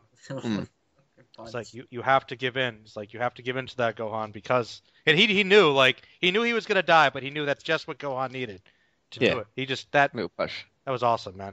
Oh, that's actually one little problem that I have. I just kind of wish there was more of an established friendship beforehand. Well, but Gohan cares. Gohan could see beyond that, though. He could see beyond that. I mean, he could sense that tragedy. You're right. Actually, it would make more sense to bring him back also then. I mean, like, after that, it just become more like closer buddies. And you could see them hanging out, like, giving the fist bump, like, we're bros now. No, they really should have brought 16 back. I never got that. Like, really should have. Yes, but, at the same time, they can't bring everyone fucking back from the dead. No, a few people have to matter. Deaths have to matter. You're right. That's true.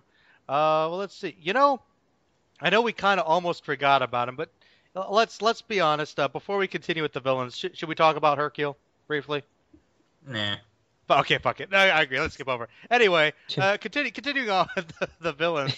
Let's go to the Buu Saga. Unfortunately, where I think there's some great fucking side villains. Let's talk about some of the great fodder of okay, this is awesome. If they had decided to go for pure comedy with Buu like he wanted to, they should have just edited it quickly. Like these Babidi comes in with these badass villains saying, "I have the greatest villains from the universe," and they're just really late to the party, and like Pui just gets destroyed is awesome. When you fui Pui, death is a certainty. If you're me. Absolute fodder. What about Yakan? He had a pretty cool power where he absorbed light energy. Yeah, absorbing ki, like fucking, but obviously whenever it comes to those guys, they just, absolute fodder. What about Deborah? He wasn't absolute fodder. Absolute fodder. Absolute fodder. He's chocolate now. He's chocolate. But he turned people to stone, man. I did like the fact that he was the king of the underworld, and it's like, is he the devil? Man, when he first killed like Kibito, like he just he knows that we're here. I mean, that's what I was saying with Melon earlier. I was going about how the Ginyu Force had some unique powers. I guess he could turn people to stone, so that was cool. But no, he just spit, man. He just spits at you, being like, guys, I'm perfectly fine where they could have just kept Boo in the background, made Deborah the main villain. He was awesome. I mean, even if they didn't kill Deborah, and he would help them. He could still fight. I don't know, a Piccolo or a Gotenks or something. Give him someone. Incorporate him to be this badass. That's my favorite quote so far. So what about Yakan? What about Deborah? Absolute fodder. It's true. What about Babidi though? Babidi. I always hated Babidi. Annoying. Okay. Well, I know Dead's feelings here. Why do you hate Babidi, sir? Please tell me.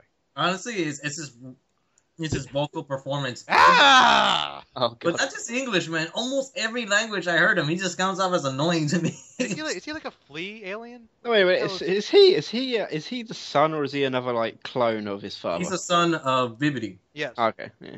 Though technically a clone. Right.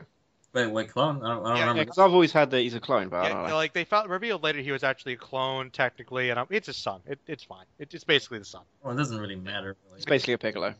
So, but he does have one of the best deaths though, because he gets cut in half by Piccolo. He does. Well, he didn't die though. I know. It's like, but still, absolute. I am the most evil magician ever. Your magic means nothing, bitch. Oh! Karate chop through the little guy. I'm making karate chop.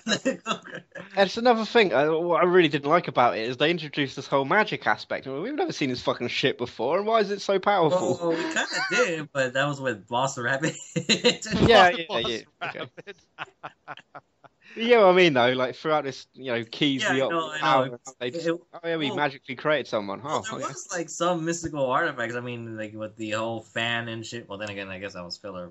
There was some magic in Dragon Ball, but I guess the Dragon Balls themselves are, but there's never any explanation because to it. It went from fantasy to sci-fi, and then I go into magic. Magical sci-fi. Aliens have magic too. Well, they know about keys, so why not? They have magic too. Yeah, I mean, I would have been fine with it if they explained where this magic came from. If there was a race that could use magic. It's just like there's magic. We've created the ultimate being with magic. I'm like, oh, okay. Oh man. Well, that's pretty much the villains, but we did forget about a couple early ones. What about Mercenary Tao, man? Beast. He's not fun. Nah, he's a beast. Remember when he just did the little dink for the pillar and then just fucking chucked it and then rode on it? Yeah, man. Fucking an assassin that surfs on fucking trees. I mean. And he rocks the pink, man. He rocks pink. Man. Bad man. I mean... He murders Native Americans. Yeah. I'm telling you, he's a bad guy. I think he's an underutilized character, man. I reckon they could have brought him back to be a bit of a menace. They did. Well, yeah, he's more of a joke character then, but I don't know, man. I feel like making him a cyborg guy with red ribbon, they could have. Dr. Gero could have met with him again and turned him. It would have made a hell of a lot of sense if they would have brought him back in the Android saga. You know what I mean? You're right. That would. But Hero, your thoughts on Mr. Tao? Why the fuck didn't Tao actually come back and go, oh, Dr. Gero's the guy that gave him all the fucking mechanical head and shit? That's probably what happened, actually. Yeah, but they never tell us that. Well, he didn't exist at that point. Yeah, I mean, Dr. Gero, not Gero. He's not gonna be confused. Tao 5 or Mercenary Tao. I just felt that. I really hate that there's some cool characters that only appear in one fucking arc, and that's about it. Well, in his case, he came out in 2, but they were so brief. Well, he should come back though, because he had an established rivalry with Tien. He was basically like his father, him and the Crane Master. Yeah. Not to mention the whole revenge with Goku. I mean, because he's an assassin to begin with. Mm-hmm.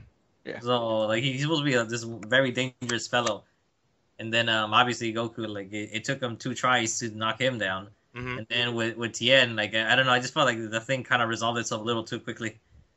I agree, but I think it was still good. We had a subtle comeback at least. At least there was a little bit. But it could have been more. What about, of course, the guy that started it all? You did mention him briefly, Hero, but Mr. Pilaf, Mr. Rice Man. Oh, hey, he was a good villain. I do appreciate that he kind of came back in the recent stuff, like in Super and the Battle of Gods. So yeah, I don't mind him. I just like the fact that whenever he shows up, he kind of brings back more of the older days of Dragon Ball. Well, it's funny. The thing about Pilaf that I like is that, first of all, in the first arc, he was actually a legitimate threat. He was, and he was a pretty evil little guy. And I do like the fact he brought Demon King Piccolo back. Helped him out. So he was pretty established. And one thing I do Frieza. It's true. Brings everyone back. He does. He brings everyone back. And the thing I like about it is, he's really devoted, because think about it. Every other villain gets killed. Pilaf is still at it. He's still trying, man. He's still trying. He's trying to get the Dragon Balls, but it's fucking. But and he learns though. He's like, "Oh, Goku's here. Oh, fuck, I'm out. We got to come back later."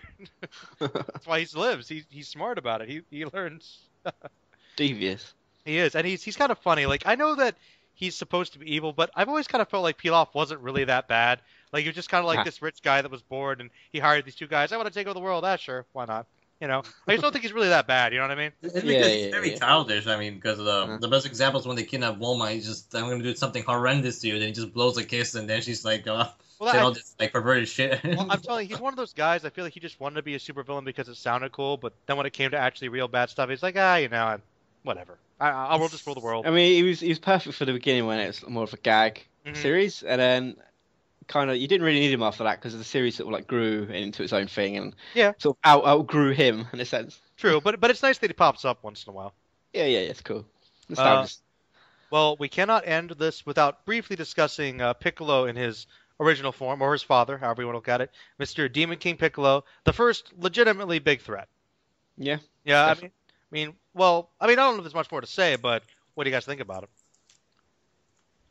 Absolute fun. No, I'm joking. No, he's a beast, man. He has his little spawns that go in and start killing characters, main characters, likable characters, and it's at that time it was a big deal, And he was, and I also like the fact that he had probably one of the most interesting goals, because you know how most of them wanted to rule the world or be immortal, whatever. He actually he wanted the youth, but he also wanted criminals and evil to reign free. He's like, criminals, release, do bad stuff. He just loved creating evil. Chaos. Yeah, he loved that. He was chaotic evil, man. But Hero? And obviously, the thing with Kami and stuff. So he's an interesting character. Yeah, he really is. Not to mention killing the dragon, man. Fucking... Oh yeah, he just I got my wish. I'm gonna shoot Shenron now. Get trapped inside a fucking rice jar. Move the Mafu Ba, man. Oh man, his fight with Master Roshi was really good though. Actually. Yeah, he had some really good fights. Yeah, his fight with Goku, both of them. Like, I don't know. The second fight with Goku was just too one-sided, man. Fucking. Yeah, that's true. Well, it was one-sided, but he still used he still would fight dirty if he needed to, you know? Yeah, I know. Like, I'm gonna blow this rock to break your arm. Yeah, that's true. I did feel. Well, the thing is, it wasn't so much one-sided, but it was more like you could tell that he was having a much harder time, and it's like he just got his ass beat so much, but he just really annoyed about it, like, stop hitting me, kid. God, like he was just kind of irritated about the whole thing. But you're right, the first fight though, when he was old, he kicked his ass though. It did. But well, we've covered a lot of villains. That obviously took a lot of time because Dragon Ball has great villains. Now, let me see, what else do I have on the schedule? Damn, this is seriously going to be an epic call, like fucking long. But yeah. All right, well now we're going to talk overall. Podcast territories. This is straight up. This is a podcast, not a call anymore. Well, damn. Well, But anyway, let's talk about the influence Dragon Ball had overall. Do you guys think that people appreciate its influence now, or do they see it as something separate?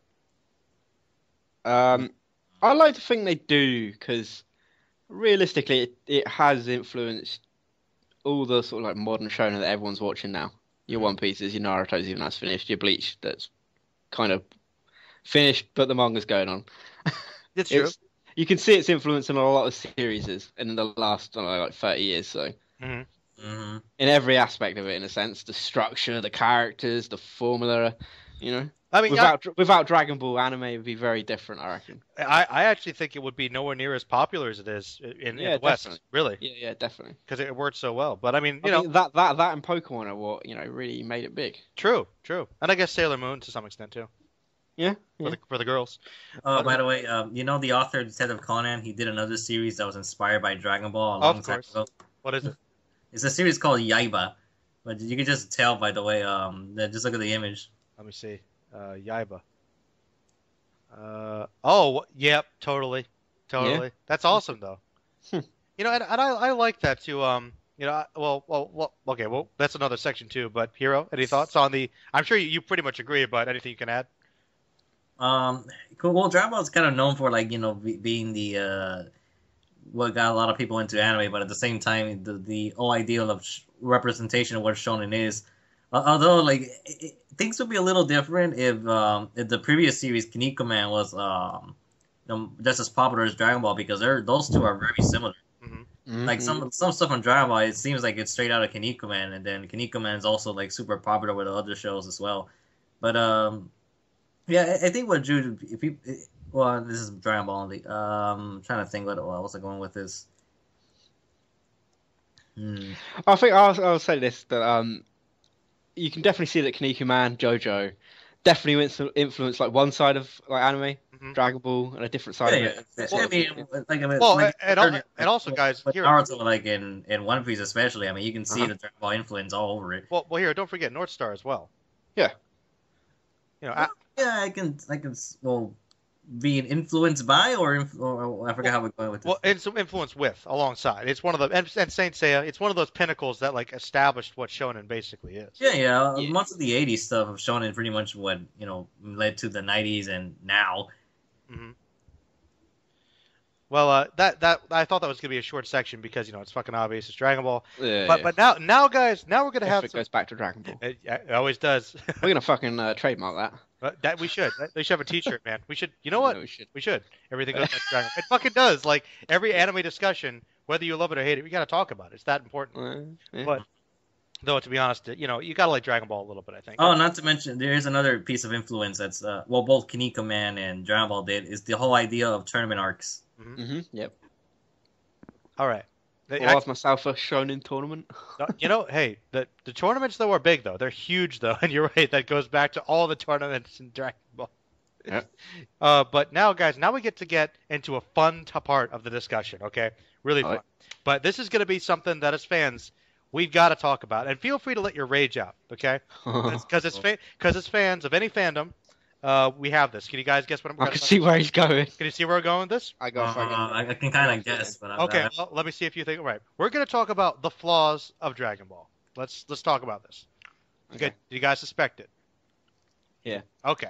All right. Well, let's talk about it. What are some things, some unexplored territory, things you wish would have happened, problems that just kind of like you love the series, but little things like just damn it, like come on, Hey, I'm sure you guys got a list. I know you probably do. I mean, all right, before the whole power gap is what really bothers me. Yeah, power gaps. There's like retcons and some stuff. Stuff they didn't develop, or like how Dr. Dudro sort of appears out of nowhere. The whole magic aspect, being ridiculously powerful. So you think they're all too powerful? Yeah, in a sense, because obviously we've got the magic of the Dragon Balls, and we get Boss Rabbit, and then it's completely forgotten about, and then we're led to believe that magic then can create beings more powerful than the fucking gods in the series, and like Super Saiyans and everything. And it's like, I don't know. There's a lot of like little nitpicky little things, but I guess you could nitpick anything. Now, I'm kind of curious though. I don't know if this is I actually think it's kind of impressive about the show, and about the manga, how they're able to, make their deaths seem so important and matter so much and be so traumatic, but he can pretty much wish everybody back to life, Yep. And I guess it's about the presentation, but in Dragon Ball, death kind of doesn't matter, because I was going to say this: characters that have actually stayed dead are characters that we've always gone, fuck, I really want that character to come back. Yeah, and I think if they would have left characters dead, as you're saying, you'd appreciate the deaths a little bit more. Well, and think about it too. How about some of those characters that I guess if they're not going to be around to do anything after a while, they could have been used instead of Krillin, or instead of Vegeta. What I mean? But then you'd lose some of those scenes that were so awesome. So it's it's kind of like when people say, for instance, "Oh man, Vegeta's death is one of the greatest." Yeah, you're right. Which one? Which one? Well, what? You'll be talking to somebody like, "Wait, what do you mean? Which one?" Well, because in Dragon Ball, we go back to life. What? It's just But I gotta say, actually, that's something else we can go into. But yeah, we could agree though. It certainly has flaws for sure. Yeah, definitely. Everything has flaws. There is, but I think it's so awesome that if you can overlook a lot of it, because it's a silly show. It's just, but there's a lot of entertainment factor for certain. Yeah, I mean, as I was saying at the very beginning of this, for the time, Dragon Ball didn't need, if people were going to pick apart like world building or fucking character development or in-depth themes and all this sort of shit. It was never about that sort of stuff. I think they're there. Even though, yeah, it had it, but it was never its drive and focus like modern shonen now. Though I do see that I think it has a pretty cool world. I just wish there was a little more detail. Yeah, definitely. I mean, it definitely has a brilliant world with all the different alien races and planets and the gods and the underworlds and all the mad stuff that's in it. I just wish we knew a little more about it all. Yeah, but like I said, that was never really the focus of the series. To like a One Piece loves to grow and develop all these different things. Like Dragon Ball, just here it is. Here it is. Enjoy it. Yeah. Enjoy it. Just fucking enjoy it. Yeah. Yeah, that's true. But all right. Now we're going to move into another part that this is something that kind of pisses me off. But it's how it's interesting. I think I've talked to Hiro about this. How exploring fandom and how the fans of everything. There's always subsets of different fans. And people. I think people are come together with the certain aspects of Dragon Ball everyone loves, but you've got people that love certain dubs, people that only watch Dragon Ball Z and don't know anything about anything else. You've got people that loved Kai, you got people that love the manga, you got people that love certain arcs more, and to mention what dubbing they grew up with, Ocean dub, or in my case, I saw it in Spanish. A Spanish dub, or people that Dragon Ball characters can defeat everyone, or people just loving it for the Super Saiyan stuff, and I just want to there are so many different subsets, and this is the thing. Oh God, Broly. This is the thing, and Broly's the perfect example of why some people look at Dragon Ball, if they don't know much about it, they'll assume that we're all a bunch of dumb assholes, because oh man, I'm telling you guys, I've heard this, and you guys know, you've probably seen this. There are fans out there, guys, who are like, Broly is the best character because he's the strongest. Which he's not. And then I geek out. I'm like, well, man, he's not even fucking canon, first of all. So fuck that shit. He gets defeated 3 times. To 3 times. So what are you talking about? I'm just like, And it's just because the motherfucker's raw power, and it's. But I mean, I know that masculine, that's who he is. like masculine, like ridiculous action is a big part of it. Because he has the. I mean, I'll say this is like when you're a teenager and you watch Broly. All right, sure, yeah, fuck me, Broly's a beast. When you get older, it's a bit like he's a some blank tanked up slate. guy. There's nothing to his character at all. Yeah. It's like I hate Broly, man. I mean, he's the legendary Super Saiyan, and you think to yourself, well, motherfucker, wasn't the legendary Super Saiyan born like 1,000 years ago? He's like, yeah, if you watch the anime and by the way, I'm sorry, but like people. I know that maybe not everybody knows as much about the series and everything, but people that like I hate these top 10 lists of best Dragon Ball villains, and they mention movie villains. It's not canon. It's not fucking canon. Stop.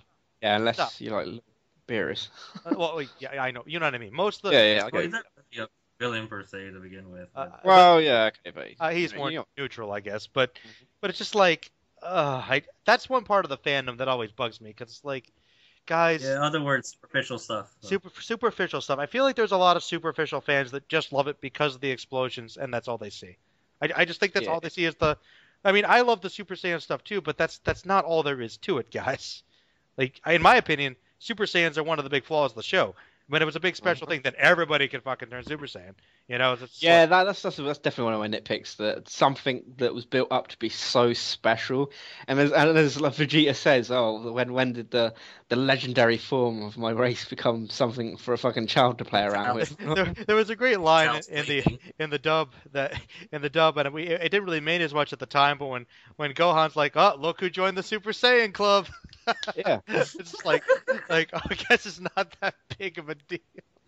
Exactly. Oh, God. I just love how it creates a little bit of a plot issue. So you're telling me that a race that's based upon like pure power and gets stronger every time they fight, and for thousands of years nobody ever reached the Super Saiyan level, and then there's a bunch of random people can do it. Like, so that human genetics, man. Human genetics are a key because most of the people that do have that mixed. You're right. I mean, look at the Guyver. I mean, they're all basically human to begin with. It's true, man. It's true. But yeah, like that's. What do you guys think about that? Because there is a part of the fandom that just, I don't know, man. So I think it's a little too superficial. I don't know. I'd like to say that like maybe that generation of the Dragon Ball Z fans have sort of like grown up and changed. Cause well, I think a lot of. I mean, I think like the height of that was back in the Toonami era, and that was like such a long time ago. I'd like to think that people have maybe grown up a bit since then. And I agree. A lot of them probably have, man. Matured their opinions on the series. But yeah, I know. But then there's people that look down on the series as a whole, thinking there's nothing. True. But then I like to think that those are people that have never really watched it from start to finish. You know what? They've only ever watched like fights. You know what? On YouTube. You know what? AMVs. He's actually right. You're right. A lot of anime fans are out there dismiss it as being stupid, but now more people are watching it and reading the manga and knowing more about it. If they just look at the old Funimation stuff, okay, maybe it's not that great, but that's only the tip of the iceberg, though. Yeah, exactly. Just give them the tip, man. Give them the tip. Yep. But let's see what else we got here on the schedule. Okay, we're coming up to the end here, so let's talk a little bit about the future of Dragon Ball and where things are right now. How do you guys feel about bringing it back, the movies, Dragon Ball Super, the future of the series? Like, it's kind of been revisited and it's got new appreciation again, but like, what do you guys think about this whole state right now? Personally, for me at the moment, I'm not going to touch it. I've heard bad things and good things. Like, I've heard that they fleshed out Battle of Gods more. Hopefully, they're going to do it with Resurrection F. With how that's what they're going with, actually. Yeah. I know it's going to be like 100 episodes, so I'm really going to wait until it's all finished. And I don't want to really look into it. I don't want to know anything that happens. You know what I mean? I want to wait until the dub's out, and then I want to experience it all over again, like fresh, new.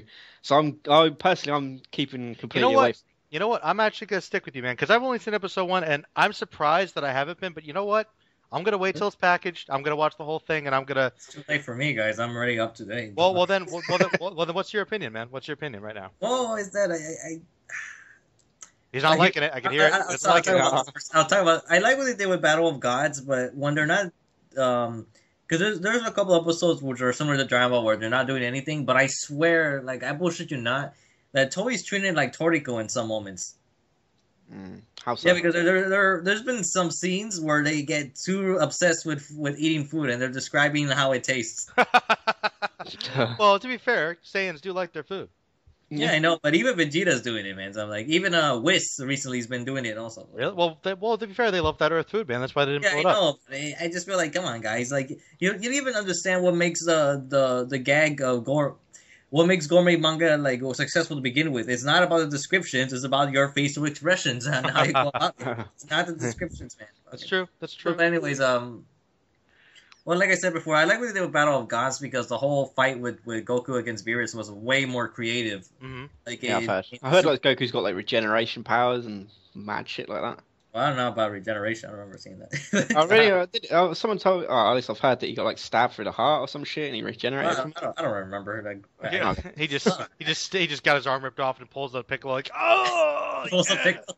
Fuck yeah! It's like, well, now Goku can regenerate. It's over. The only characters kind of still feel the same for the most part. It's just that Goku's doing his thing, leaving the family, training shit. Vegeta is like, chasing after Goku. So there's that. I guess the main difference is that they're treating it a little more humorous. But then I'm thinking, the previous arc, the Buu arc, was humorous all over. Regardless, and then even at the beginning of Dragon Ball, it was always a humorous thing. But that's the thing, though. Like for a big part of it, though, it did get really serious.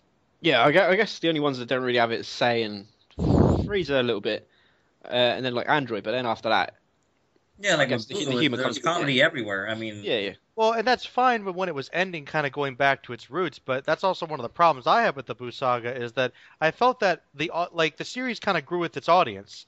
And actually, I think that's the very problem itself with the Dragon Ball series as a whole. What do you mean? It's that it's not growing up with its audience. Not anymore. No, like it should. No, because if it was actually growing up, it wouldn't still be doing the same things anymore. What they should be doing is have a little more. They should be more like more maturity or something, or more like in depth. I guess the modern fans want the world building and the characters. They want all that sort of stuff. Well, I'm fine with that though. Like in all honesty, like I'd say if you're gonna be in this market today.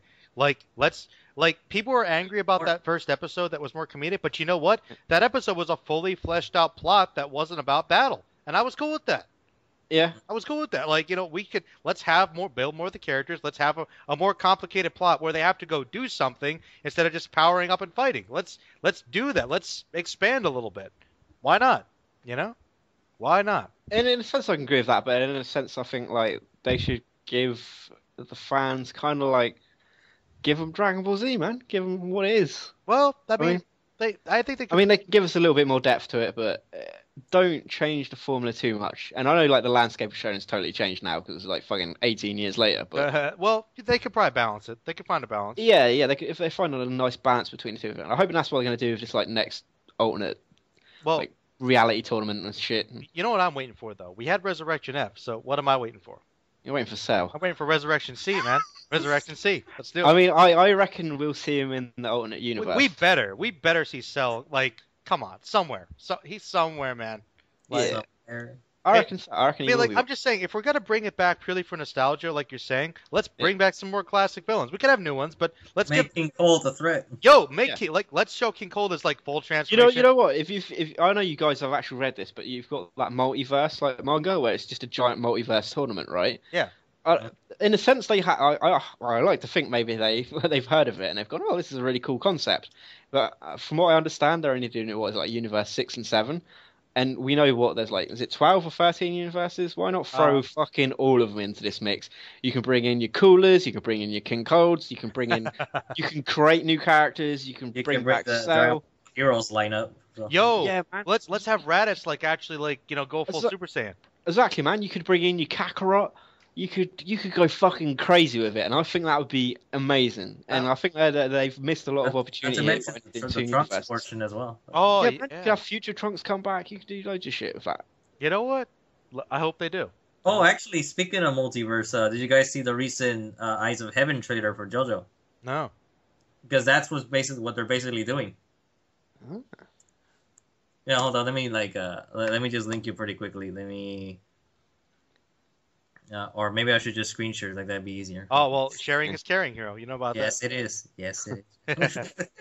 Hold up, because someone actually did a subtitle trailer, but okay, it starts off at the end of part 3. All right, let me screen share this.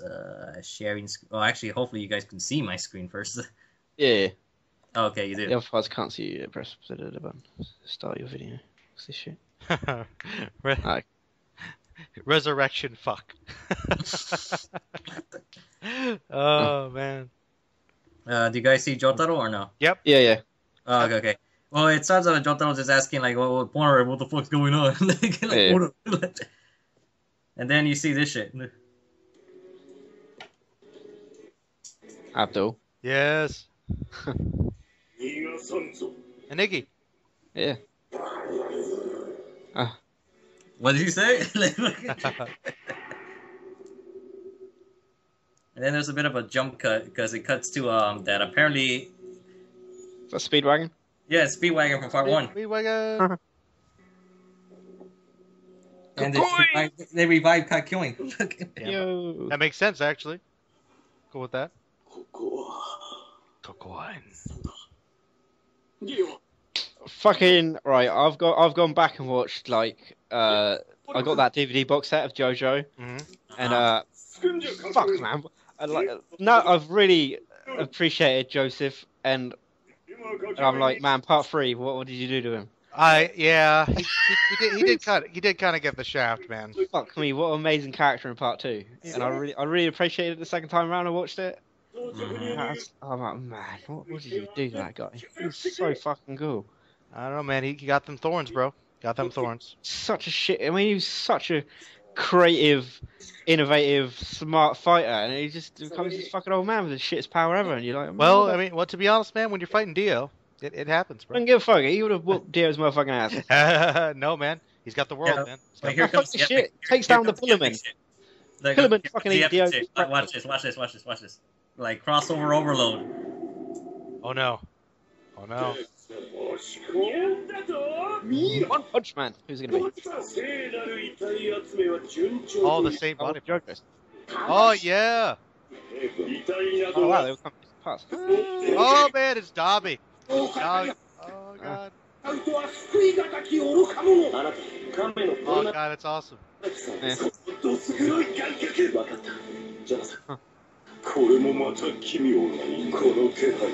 I'm just saying, if Joseph had a better stand, he'd fucking wreck Dio. No, he would have. But before JoJo takes over, we have one last thing to do. Wait. Here's one last shot. One last shot. Wait. Hold on. Wait. Oh. The fuck?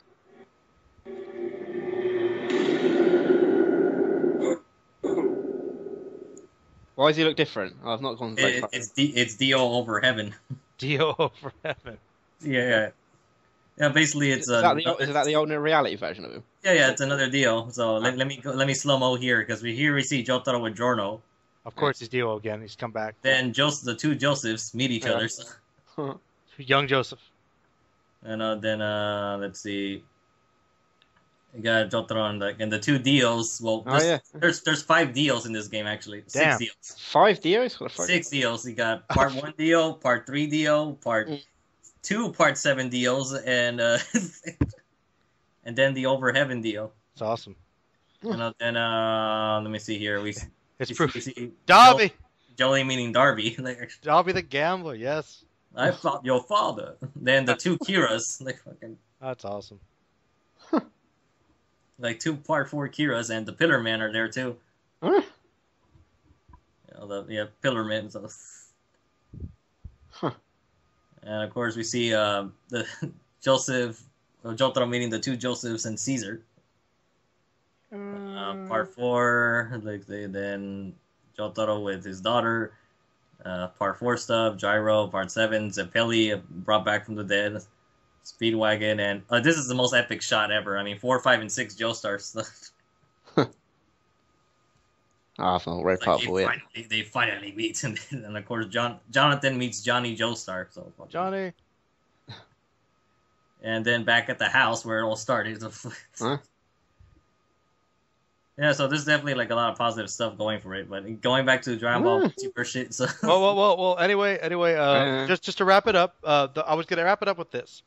Let's just talk about why we love Dragon Ball.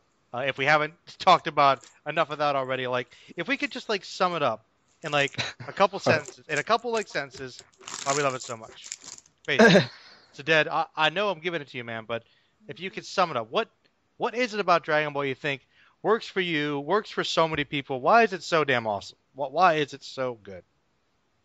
Man, that's a really hard question. I know, but this is the it really is. This is the quintessential. Like this is an excellent series that will probably be around after we're gone. I mean, yeah, man, definitely. This is a good show, man.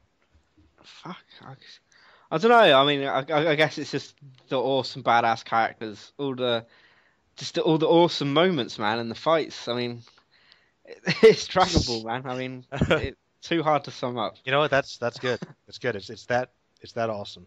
Yeah. It's Dragon Ball. Hero, can you top that? Is Hero here? Maybe he could if he was here. But I mean, I don't know. You know what's for me? I think like there's two reasons why. And he kind of touched on, I think, two reasons why Dragon Ball is so freaking good is because the scope of like what's at stake in the world is just so epic. Like, there are very few things that are more epic than Dragon Ball. Mm-hmm. They're just the imagination, man. Just the pure imagination of that world. It's hard to top. And in addition to that, just some of the coolest, most iconic characters, man.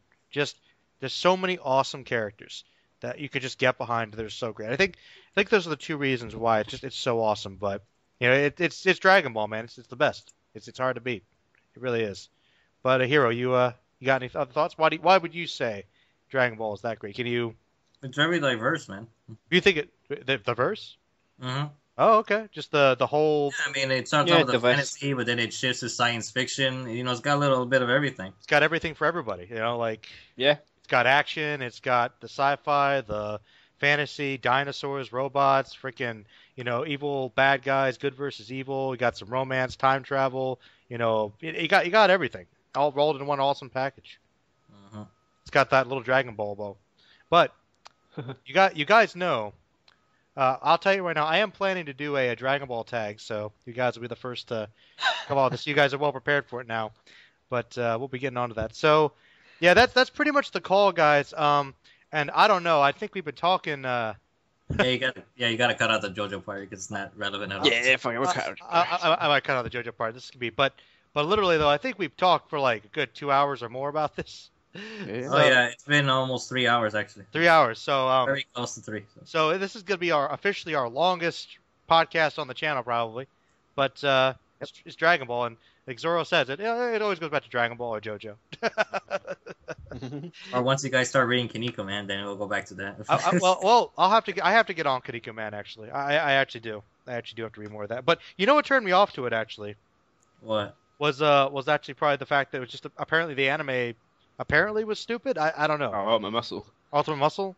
I don't know. Oh, because that's part 2. That's why I don't. Oh, okay. Well, anyway, let's wrap it up, guys. This was a great call. Why do you guys love Dragon Ball? I know we covered a lot, but tell us some of your favorite characters, favorite arcs, maybe things you don't like about it. But it's an awesome show.